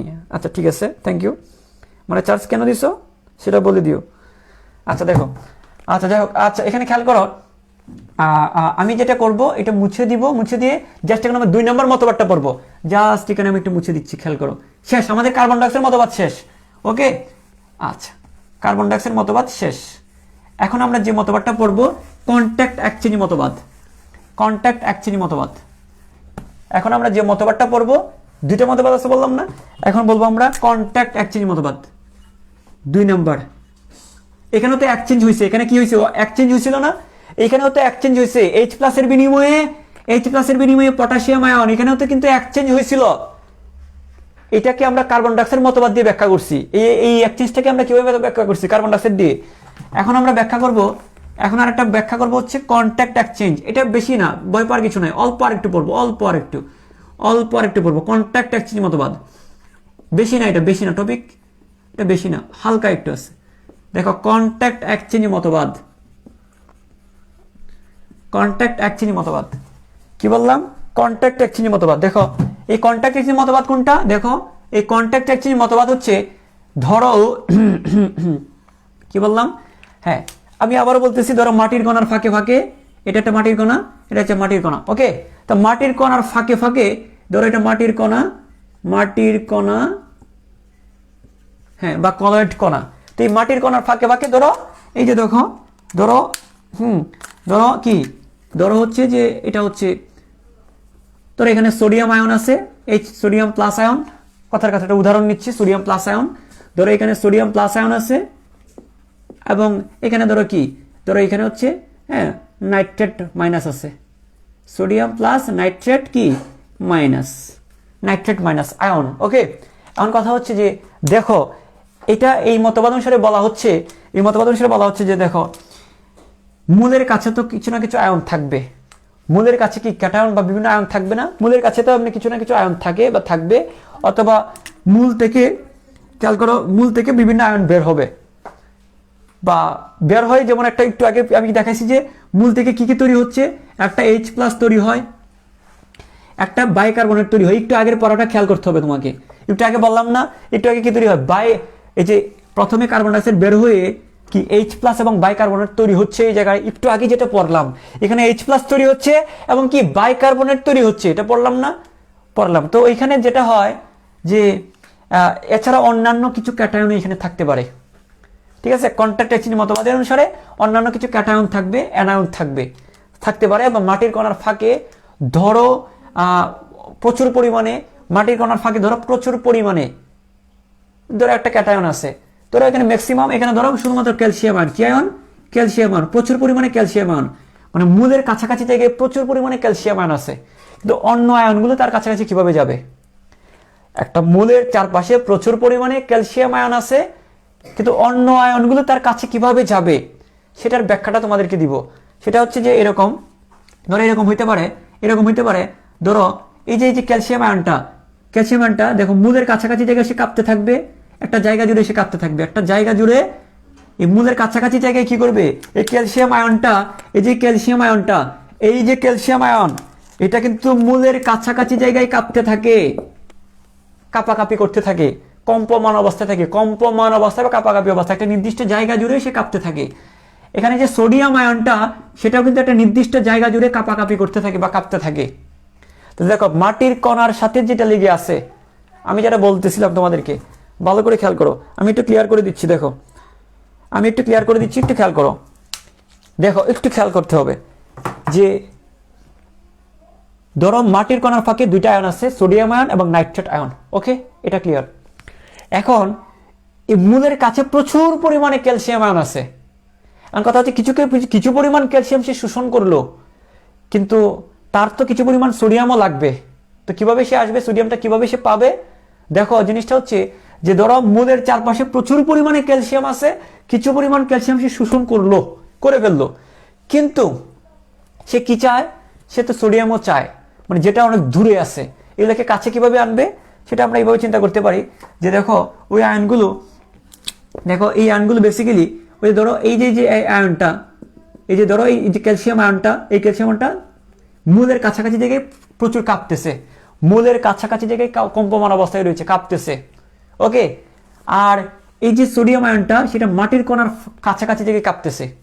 ওই কাঁপাকাঁপি দেখো সে একটা নির্দিষ্ট জায়গা জুড়ে কাঁপবে না, একইভাবে এই সোডিয়ামটাও তার একটা নির্দিষ্ট জায়গা জুড়ে কাঁপবে, ঠিক আছে? এখন দুইজনের কাঁপার জায়গা যদি এক হয়ে যায়, দুইজনের কাঁপার জায়গা যদি সাধারণ অবস্থায় চলে আসে, দুজনের কম্পাউন্ডের জায়গা যদি সাধারণ অবস্থায় চলে আসে, যদি একটা কি কাঁপানোর জায়গাটা যদি কাছাকাছি জায়গায় চলে আসে, ধরো আমি আবার বলতেছি, খেয়াল করো, ধরো এর জায়গায় কাঁপতেছে, এ কি মূলের কাছাকাছি জায়গায় কাঁপতেছে, এ কি মাটির কণার কাছাকাছি জায়গায় কাঁপছে, সে মূলের কাছাকাছি জায়গায় কাঁপছে, এটা মাটির কণার কাছাকাছি জায়গায় কাঁপছে। এখন কথা হচ্ছে এই ক্যালসিয়ামটা তার একটা নির্দিষ্ট জায়গা জুড়ে কাঁপতেছে না, ধরো এতটুকু জায়গা জুড়ে সে কাঁপতেছে, এই সোডিয়ামটাও এই এতটুকু জায়গা জুড়ে কাঁপতেছে। আর মনে করো যে কাঁপাকাঁপির সময় দেখা যায় যে এগুলো কি হয়, এই সময় কাঁপাকাঁপিতে এক সময় কি কম্পনের জায়গাটা কমন হয়ে যায়, সাধারণ অবস্থায় চলে আসে, কম্পনের জায়গাটা কি হয় রে, কম্পনের জায়গাটা সাধারণ অবস্থায় চলে আসতে পারে। ধরো এখন কাঁপতে কাঁপতে এই ক্যালসিয়ামটা এই পর্যন্ত চলে গেছে, কাঁপতেছে, এতটুকু জায়গা জুড়ে কাঁপতেছে, সোডিয়ামটা এখন এই এতটুকু জায়গা জুড়ে কাঁপতেছে, কাঁপলে কাঁপলে দেখো এর কম্পনের জায়গা এবং এর কম্পনের জায়গা কি কমন হয়ে গেল না? সাধারণ অবস্থায় চলে আসলো না? সাধারণ জায়গাতে চলে আসলো না? কমন একটা জায়গাতে চলে আসলো না? কমন একটা জায়গাতে চলে আসছে। যখন এরকম কমন হয়ে যাবে, যখন এরকম সাধারণ জায়গায় চলে আসবে, তখন কি হবে? এই দুইটা ক্যাটায়নের মধ্যে বিনিময় হবে। এই কাপাকাপি যখন একই রকম একই জায়গাতে চলে আসবে, তখন তাদের মধ্যে কি হবে রে? তখন তাদের মধ্যে কি হবে? একটা বিনিময় হবে। তখন তাদের মধ্যে একটা বিনিময় হবে, মানে এক্সচেঞ্জ হবে। কি হবে রে? এক্সচেঞ্জ হবে। তাহলে দেখো কাপাকাপি মানে কি স্পর্শ করবে না? এটা কাঁপতে কাঁপতে যখন, খেয়াল করো, এটা কাঁপতে কাঁপতে যখন এখানে চলে আসবে, এটা কাঁপতে কাঁপতে এখানে চলে আসে, কি স্পর্শ হয়েছে না? এই যে কাঁপতেছে কাঁপতেছে কাঁপতেছে কাঁপতেছে কাঁপতে কাঁপতে দুইটার বিনিময় হয়ে যাবে। এই দেখো খেয়াল করো, এটা সোডিয়াম, এটা ধরো ক্যালসিয়াম, সোডিয়াম ক্যালসিয়াম কাঁপতেছে কাঁপতেছে কাঁপতেছে কাঁপতে কাঁপতে কি যেমন কমন ধাক্কা খেয়ে যাবে, ধাক্কা খেয়ে এক সময় সোডিয়াম ক্যালসিয়াম এখানে চলে আসবে, সোডিয়াম এখানে চলে আসবে। ঠিক আছে? তো এটাকে আমরা কি বলতেছি? মানে কন্ট্যাক্টের মাধ্যমে বিনিময়, কন্ট্যাক্টের মাধ্যমে। কন্ট্যাক্ট মানে কি? স্পর্শ না? এই কন্ট্যাক্ট মানে কি? কন্ট্যাক্ট মানে হচ্ছে স্পর্শ। কন্ট্যাক্ট মানে হচ্ছে কি? স্পর্শ। আমি পুরো জিনিসটা আমি আবার সংক্ষিপ্ত করে দিব। কন্ট্যাক্ট মানে হচ্ছে কি? স্পর্শ। কন্ট্যাক্ট মানে কি? স্পর্শ। তাহলে দেখো, স্পর্শের মাধ্যমে বিনিময়, কন্ট্যাক্ট এক্সচেঞ্জ। কন্ট্যাক্ট মানে স্পর্শ, এক্সচেঞ্জ মানে বিনিময়। কন্ট্যাক্ট মানে স্পর্শ, এক্সচেঞ্জ মানে বিনিময়। কন্ট্যাক্ট এক্সচেঞ্জ মানে কি? স্পর্শের মাধ্যমে বিনিময়। কিভাবে স্পর্শের মাধ্যমে বিনিময়? ক্যালসিয়াম তার জায়গায় কাঁপতেছে, সোডিয়াম তার জায়গায় কাঁপতেছে, কাঁপতে কাঁপতে কাঁপতে কাঁপতে যখন দুইজনে যখন এক জায়গায় চলে আসবে, যখন মানে দুইজনের কম্পনের জায়গা যখন সাধারণ অবস্থায় চলে আসে, দুইজনের কম্পনের জায়গা যখন সাধারণ অবস্থায় চলে আসে, তখন কি ধাক্কা খাবে না? কন্ট্যাক্ট হবে না? এই যে দেখো, এটা কাঁপতে কাঁপতে এইখানে চলে আসলো, এটা কাঁপতে কাঁপতে এইখানে চলে আসলো, তখন কি ধাক্কা বা কন্ট্যাক্ট লাগবে না? ওই ধাক্কা লাগতে লাগতে কাঁপতে কাঁপতে কাঁপতে কাঁপতে কি হবে? দুইটার বিনিময় হবে। ক্যালসিয়াম চলে যাবে এই জায়গায়, সোডিয়াম চলে আসবে এই জায়গায়, স্থানের বিনিময় হবে। তাহলে কি পাইলাম আমরা? আমি কি বলছিলাম? যে মূলের চারদিকে প্রচুর পরিমাণে ক্যালসিয়াম, মূলের চারদিকে প্রচুর পরিমাণে ক্যালসিয়াম। তাহলে এই ক্যালসিয়ামের বিনিময়ে কিছু পরিমাণ আমরা সোডিয়াম বা অন্য আয়ন পেয়ে গেলাম না? অন্য আয়ন পেয়ে গেলাম। এইভাবে এই সোডিয়ামটা মূলের কাছে আসবে, তারপর সেটা কি হবে? মূলের ভিতরে ঢুকবে। তারপর কি হবে? সেটা মূলের ভিতরে ঢুকবে। তারপর সেটা কি হবে? মূলের ভিতরে ঢুকবে। ক্লিয়ার কিনা? এখন দেখো, আগেরটা কি হয়েছিল? আমি আগের কথাটা আমি বলছিলাম যে আগে যেটা ছিল যে H+ আয়ন বাইকার্বনেট আয়নের কারণে হয়েছিল। ওকে, এটাকে আমরা বলবো কার্বন ডাইঅক্সাইড মতবাদ। আর এখন কি হচ্ছে? ক্যাটায়নে ক্যাটায়নে বিনিময় হবে, ক্যাটায়নে ক্যাটায়নে বিনিময় হবে কম্পনের কারণে। এটাকে আমরা বলবো কন্ট্যাক্ট এক্সচেঞ্জ মতবাদ। এটাকে আমরা ক্যাটায়ন এক্সচেঞ্জ বলতে পারি, কারণ এখানে শুধুমাত্র ক্যাটায়ন ক্যাটায়নে বিনিময় হয়, তোমাদের বইভাবে উল্লেখ করা আছে এই মতবাদে। এখন দেখো এই জিনিসটা ক্লিয়ার কিনা আমাকে বলো। আমি পুরো জিনিসটা আমি আবার একটু বলবো। হ্যাঁ, দেখো নিচের দুইটার ওই রকম ভাবে তোমাদের ওই মতবাদের মধ্যে সরাসরি ভাবে উল্লেখ করা হয় নাই, সরাসরি বইয়ে ওইভাবে উল্লেখ করা হয় নাই, কারণ এই মতবাদগুলো নিয়ে এখনো পর্যালোচনা হচ্ছে, এখনো গবেষণা চলতেছে। এটা সত্য মিথ্যা, দেখো মতবাদ কিন্তু মানে একজন বিজ্ঞানীর মত প্রদর্শন করছে যে এটা এইভাবে হতে পারে, কিন্তু নিচেরটা সম্পর্কে ক্লিয়ার এখনো আইডিয়াটা ওইভাবে আসে নাই। গবেষণা এখনো চলতেছে বা এখনো হচ্ছে, বা ওইগুলা নিয়ে সত্য মিথ্যা যাচাই বাছাই কাজ চলতেছে। ওকে, তো আপাতত তোমাদের যে মত আমরা যতটুকু পাইলাম বিজ্ঞানীদের কাছ থেকে, ততটুকু তোমাদের সাথে আমি শেয়ার করতেছি। সেটা হচ্ছে যে ক্যাটায়নে ক্যাটায়নে বিনিময় হয়। একটা সরাসরি কথাটা উল্লেখ করা আছে যে ক্যাটায়নে ক্যাটায়নে বিনিময় হয়। ওকে, নিচের গুলার করতে ওইরকম ক্লিয়ারিফাই করা নাই। যেমন বলতে পারো এই যে এই ক্যালসিয়ামটার বিনিময়ে অন্য একটা পটাশিয়াম আয়ন হয়তো আসতে পারে, পটাশিয়াম আয়ন। ওকে, এরকম আসতে হতে পারে, হয়তো বা অন্য একটা কি ion, potassium, sodium, calcium, magnesium ion হয়তো বা কাঁপতে কাঁপতে তার এই জায়গায় চলে আসবে। ক্লিয়ার কিনা বলো? আমি পুরো জিনিসটা আবার একটু সংক্ষেপে একটু বলবো। হ্যাঁ, দেখো আমি সংক্ষেপে একটু বলতেছি। দেখো জাস্ট আমি একটু বলি সংক্ষেপে। সেটা হচ্ছে আগেরটা কি ছিল, আমি যদি বলি যে দেখো, আমি আগেরটার সাথে তুলনা করে বলি তাহলে তোমাদের সুবিধা হবে। তুলনা করে বলি, এটা মুছে দিলাম।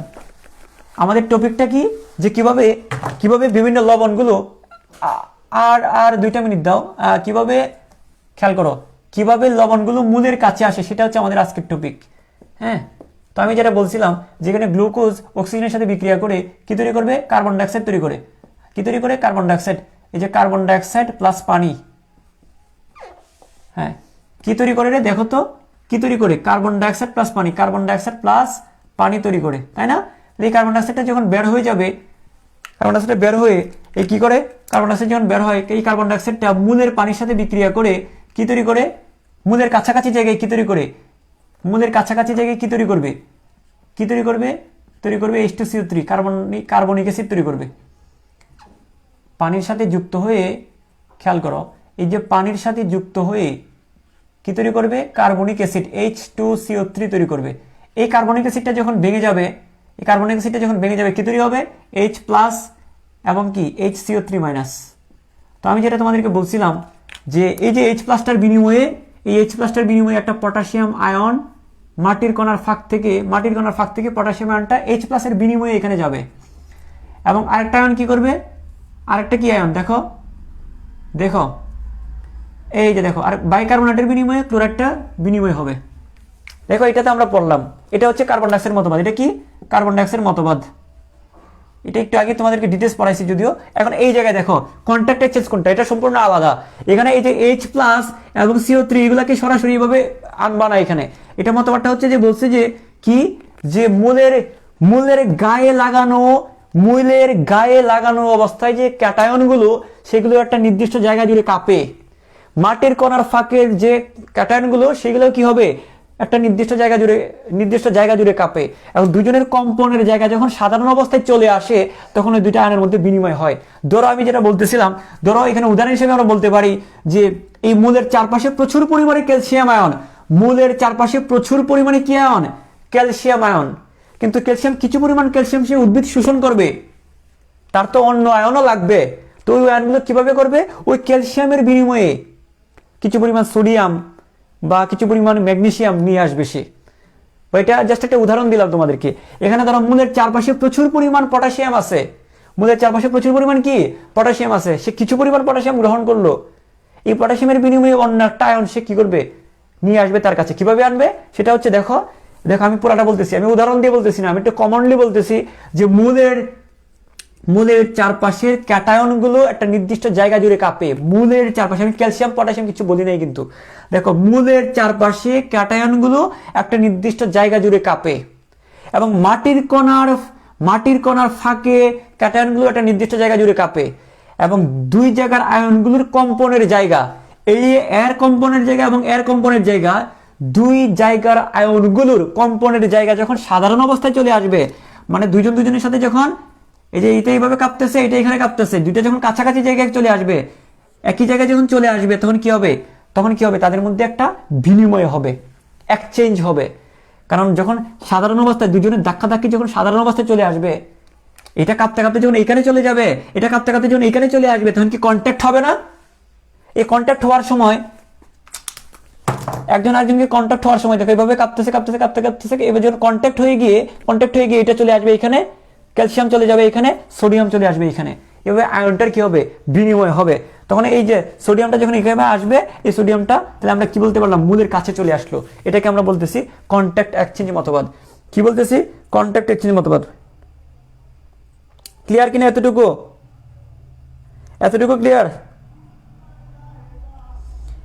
ক্লিয়ার?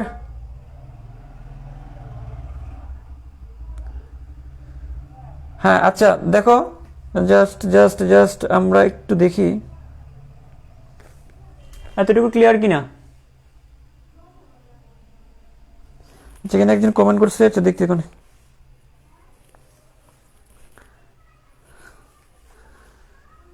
তো এই জিনিসটা তোমাদেরকে একটা জিনিস আমি বলি, সেটা হচ্ছে যে জাস্ট আমি একটু সংক্ষেপে জাস্ট আর এক লাইন আমি বলতেছি।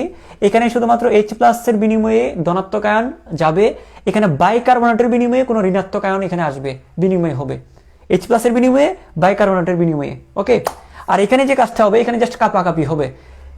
কি জিনিসটা? মূলের কাছে ক্যাটায়ন কাঁপবে, মাটির কণার পাখি ক্যাটায়নটা কাঁপবে। ওই কাঁপতে যখন ধাক্কা লেগে যাবে, মানে দুইজনের কম্পনের জায়গায় যখন কমন জায়গায় চলে আসবে, তখন দুইটার বিনিময় হবে। ওকে, সেটা হইতে পারে ক্যালসিয়ামের বিনিময়ে সোডিয়াম, বা পটাশিয়ামের বিনিময়ে সোডিয়াম, বা পটাশিয়ামের বিনিময়ে অন্য কিছু। কথা বুঝতে পারছো? জাস্ট উদাহরণ দিয়ে বললাম। জাস্ট তুমি বলবা যে মূলের কাছের ক্যাটায়ন কাঁপে, মাটির কণার ফাঁকের ক্যাটায়ন কাঁপে, বা আয়নগুলো কাঁপে। এখন কাঁপতে যখন সাধারণ জায়গায় চলে আসবে, তখন দুজনের কি হবে? বিনিময় হবে। ওই বিনিময়টাকে আমরা বলি কন্ট্যাক্ট এক্সচেঞ্জ মতবাদ। বিনিময়ের ইংলিশে তো এক্সচেঞ্জ, এটাকে আমরা বলি কন্ট্যাক্ট এক্সচেঞ্জ মতবাদ। ওকে, তো আমরা আগামী ক্লাসে যেটা পড়বো যেটা কাছাকাছি থেকে আসার পরে এটা কিভাবে ভিতরে ঢুকে, এটা আরো বেশি গুরুত্বপূর্ণ। এখানে লুন্ডেগের মতবাদ বা সাইটোক্রোম পাম মতবাদ আছে, এটা অনেকেই অনেকভাবে বুঝায় থাকে, কিন্তু তোমাদের মাথায় ঢুকে না বা তোমরা পরীক্ষা লিখতে পারো না। এটা একদম সহজভাবে লুন্ডেগর মতবাদ বা সাইটোক্রোম পাম মতবাদ এটা শিখে তারপর যেতে পারবা যে। আমি আবার বলি, পুরো জিনিসটা শিখতে পারবা যে। আমি বলি লুন্ডেগর বা সাইটোক্রোম পাম মতবাদ সেটা কোনটা, যে আমরা তো পড়লাম যে কার্বন ডাইঅক্সাইড মতবাদ দিয়ে কি বললাম যে এই আয়নটা কিভাবে মাটির কণার কাছে আসে, আর কন্ট্যাক্ট এক্সচেঞ্জ মতবাদ দিয়ে বুঝলাম কি যে বিভিন্ন আয়নগুলো কিভাবে মূলের কাছে আসে। আমাদের আগামী ক্লাসটা হবে আলটিমেটলি কিভাবে বাইরে থেকে মূলের ভিতরে কিভাবে ঢুকে সেটা আমরা পড়বো। মূলের বাইরে থেকে কিভাবে মূলের ভিতরে ঢুকে সেটা আমরা পড়বো। এটাকে আমরা বলি আলটিমেটলি বলি লবণ পরিশোষণ। এখন যে টপিকটা ছিল সেটা টপিকটার নাম কি, মাটিতে খনিজ লবণের প্রাপ্যতা, কিভাবে খনিজ লবণগুলো আমরা পাবো, খনিজ লবণের কিভাবে আমরা মূলের কাছে পাবো, এটাকে আমরা বলি খনিজ লবণের প্রাপ্যতা। তাহলে আমি আবার বলি মাটিতে খনিজ লবণের প্রাপ্যতাটা আমরা পড়লাম। আগামী ক্লাসে কি পড়বো, যে কিভাবে খনিজ লবণগুলো পরিশোষিত হয়, মানে কি কিভাবে খনিজ লবণগুলো মূলের ভিতরে ঢুকে সেটা আমরা পড়বো আগামী ক্লাসে। এবং এখানে বেশ কয়েকটা মতবাদ আছে, এখানে এক একজন বিজ্ঞানী এক একভাবে ব্যাখ্যা দিচ্ছেন এবং এক একটা মতবাদ নাম হয়েছে। যার মধ্যে সবচেয়ে গুরুত্বপূর্ণ মতবাদটা হচ্ছে সাইটোক্রোম পাম মতবাদ, যেটার আরেকটা নাম হচ্ছে লুন্ডেগর মতবাদ বিজ্ঞানীর নাম অনুসারে। এবং এটা হচ্ছে কালকে আগামী ক্লাসের সবচেয়ে কঠিন টপিক, কিন্তু আমি সহজ করে এটা বলে দিব। তোমাদের কথা হচ্ছে যে জিনিসটা তোমাদেরকে বলি সেটা হচ্ছে যে তোমাদের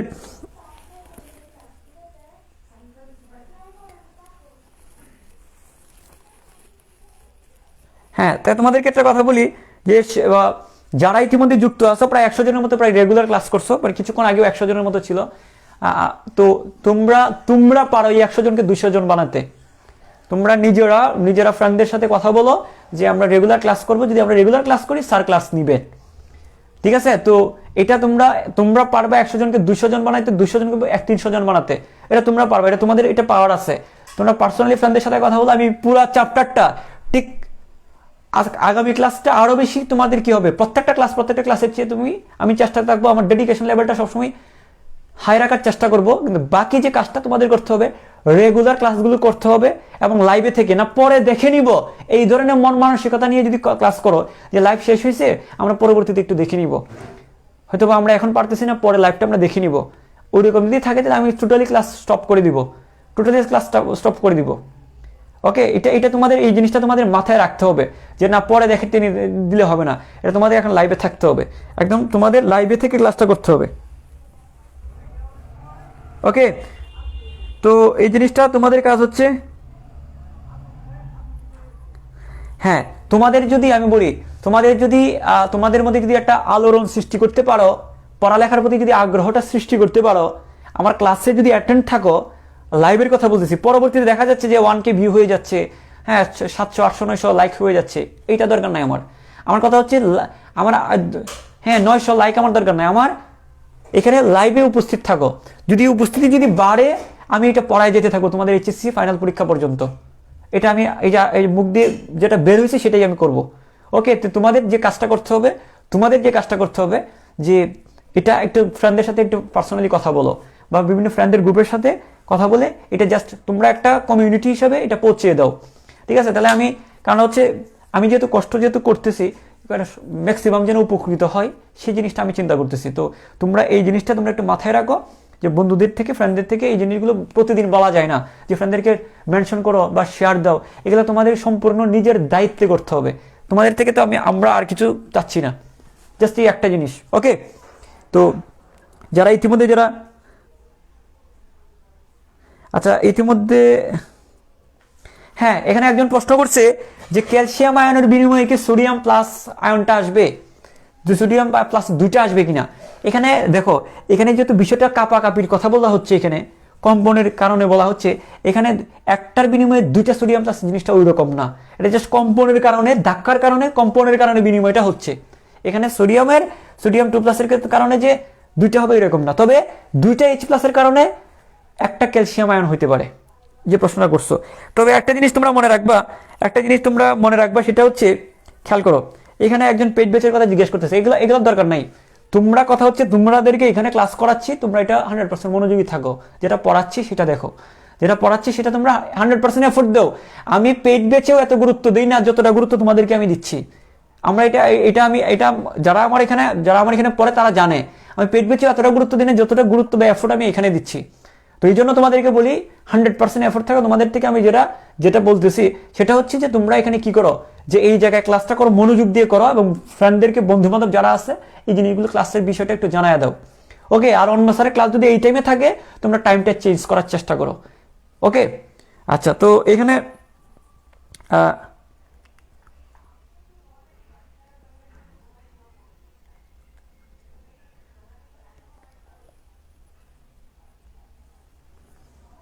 আচ্ছা দেখো, তো ইতিমধ্যেই যারা এখনো যুক্ত ছিল একদম প্রথম থেকে শেষ পর্যন্ত, তোমাদের সবাইকে অনেক অনেক ধন্যবাদ।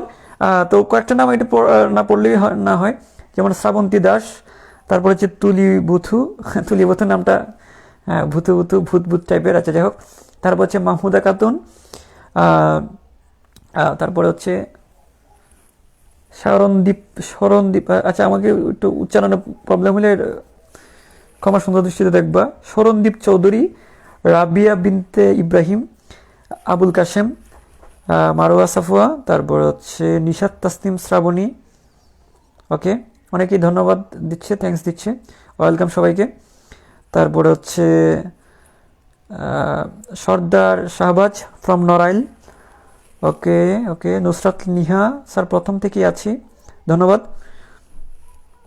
হ্যাঁ, সবাই আমরা যারা নোটটা করছো আজকের ক্লাসে, যে নোটটা আমাকে ইনবক্সে পাঠাবা, আমার ইনবক্সে পাঠাবা, এবং আমার ইনবক্সে পাঠালে হবে। মানে যে আইডি দিয়ে আমি লাইভটাতে আসি ওই আইডিতে ক্লিক করে ফ্রেন্ড রিকোয়েস্ট পাঠানোর দরকার নেই, জাস্ট সরাসরি মেসেজ পাঠিয়ে দিবা। আমি হয়তো বা যখন সময় হয় তখন আমি দেখে রিপ্লাই দিব যে নোটটা ঠিক আছে কিনা, ঠিক করা লাগে সেটা আমি বলবো।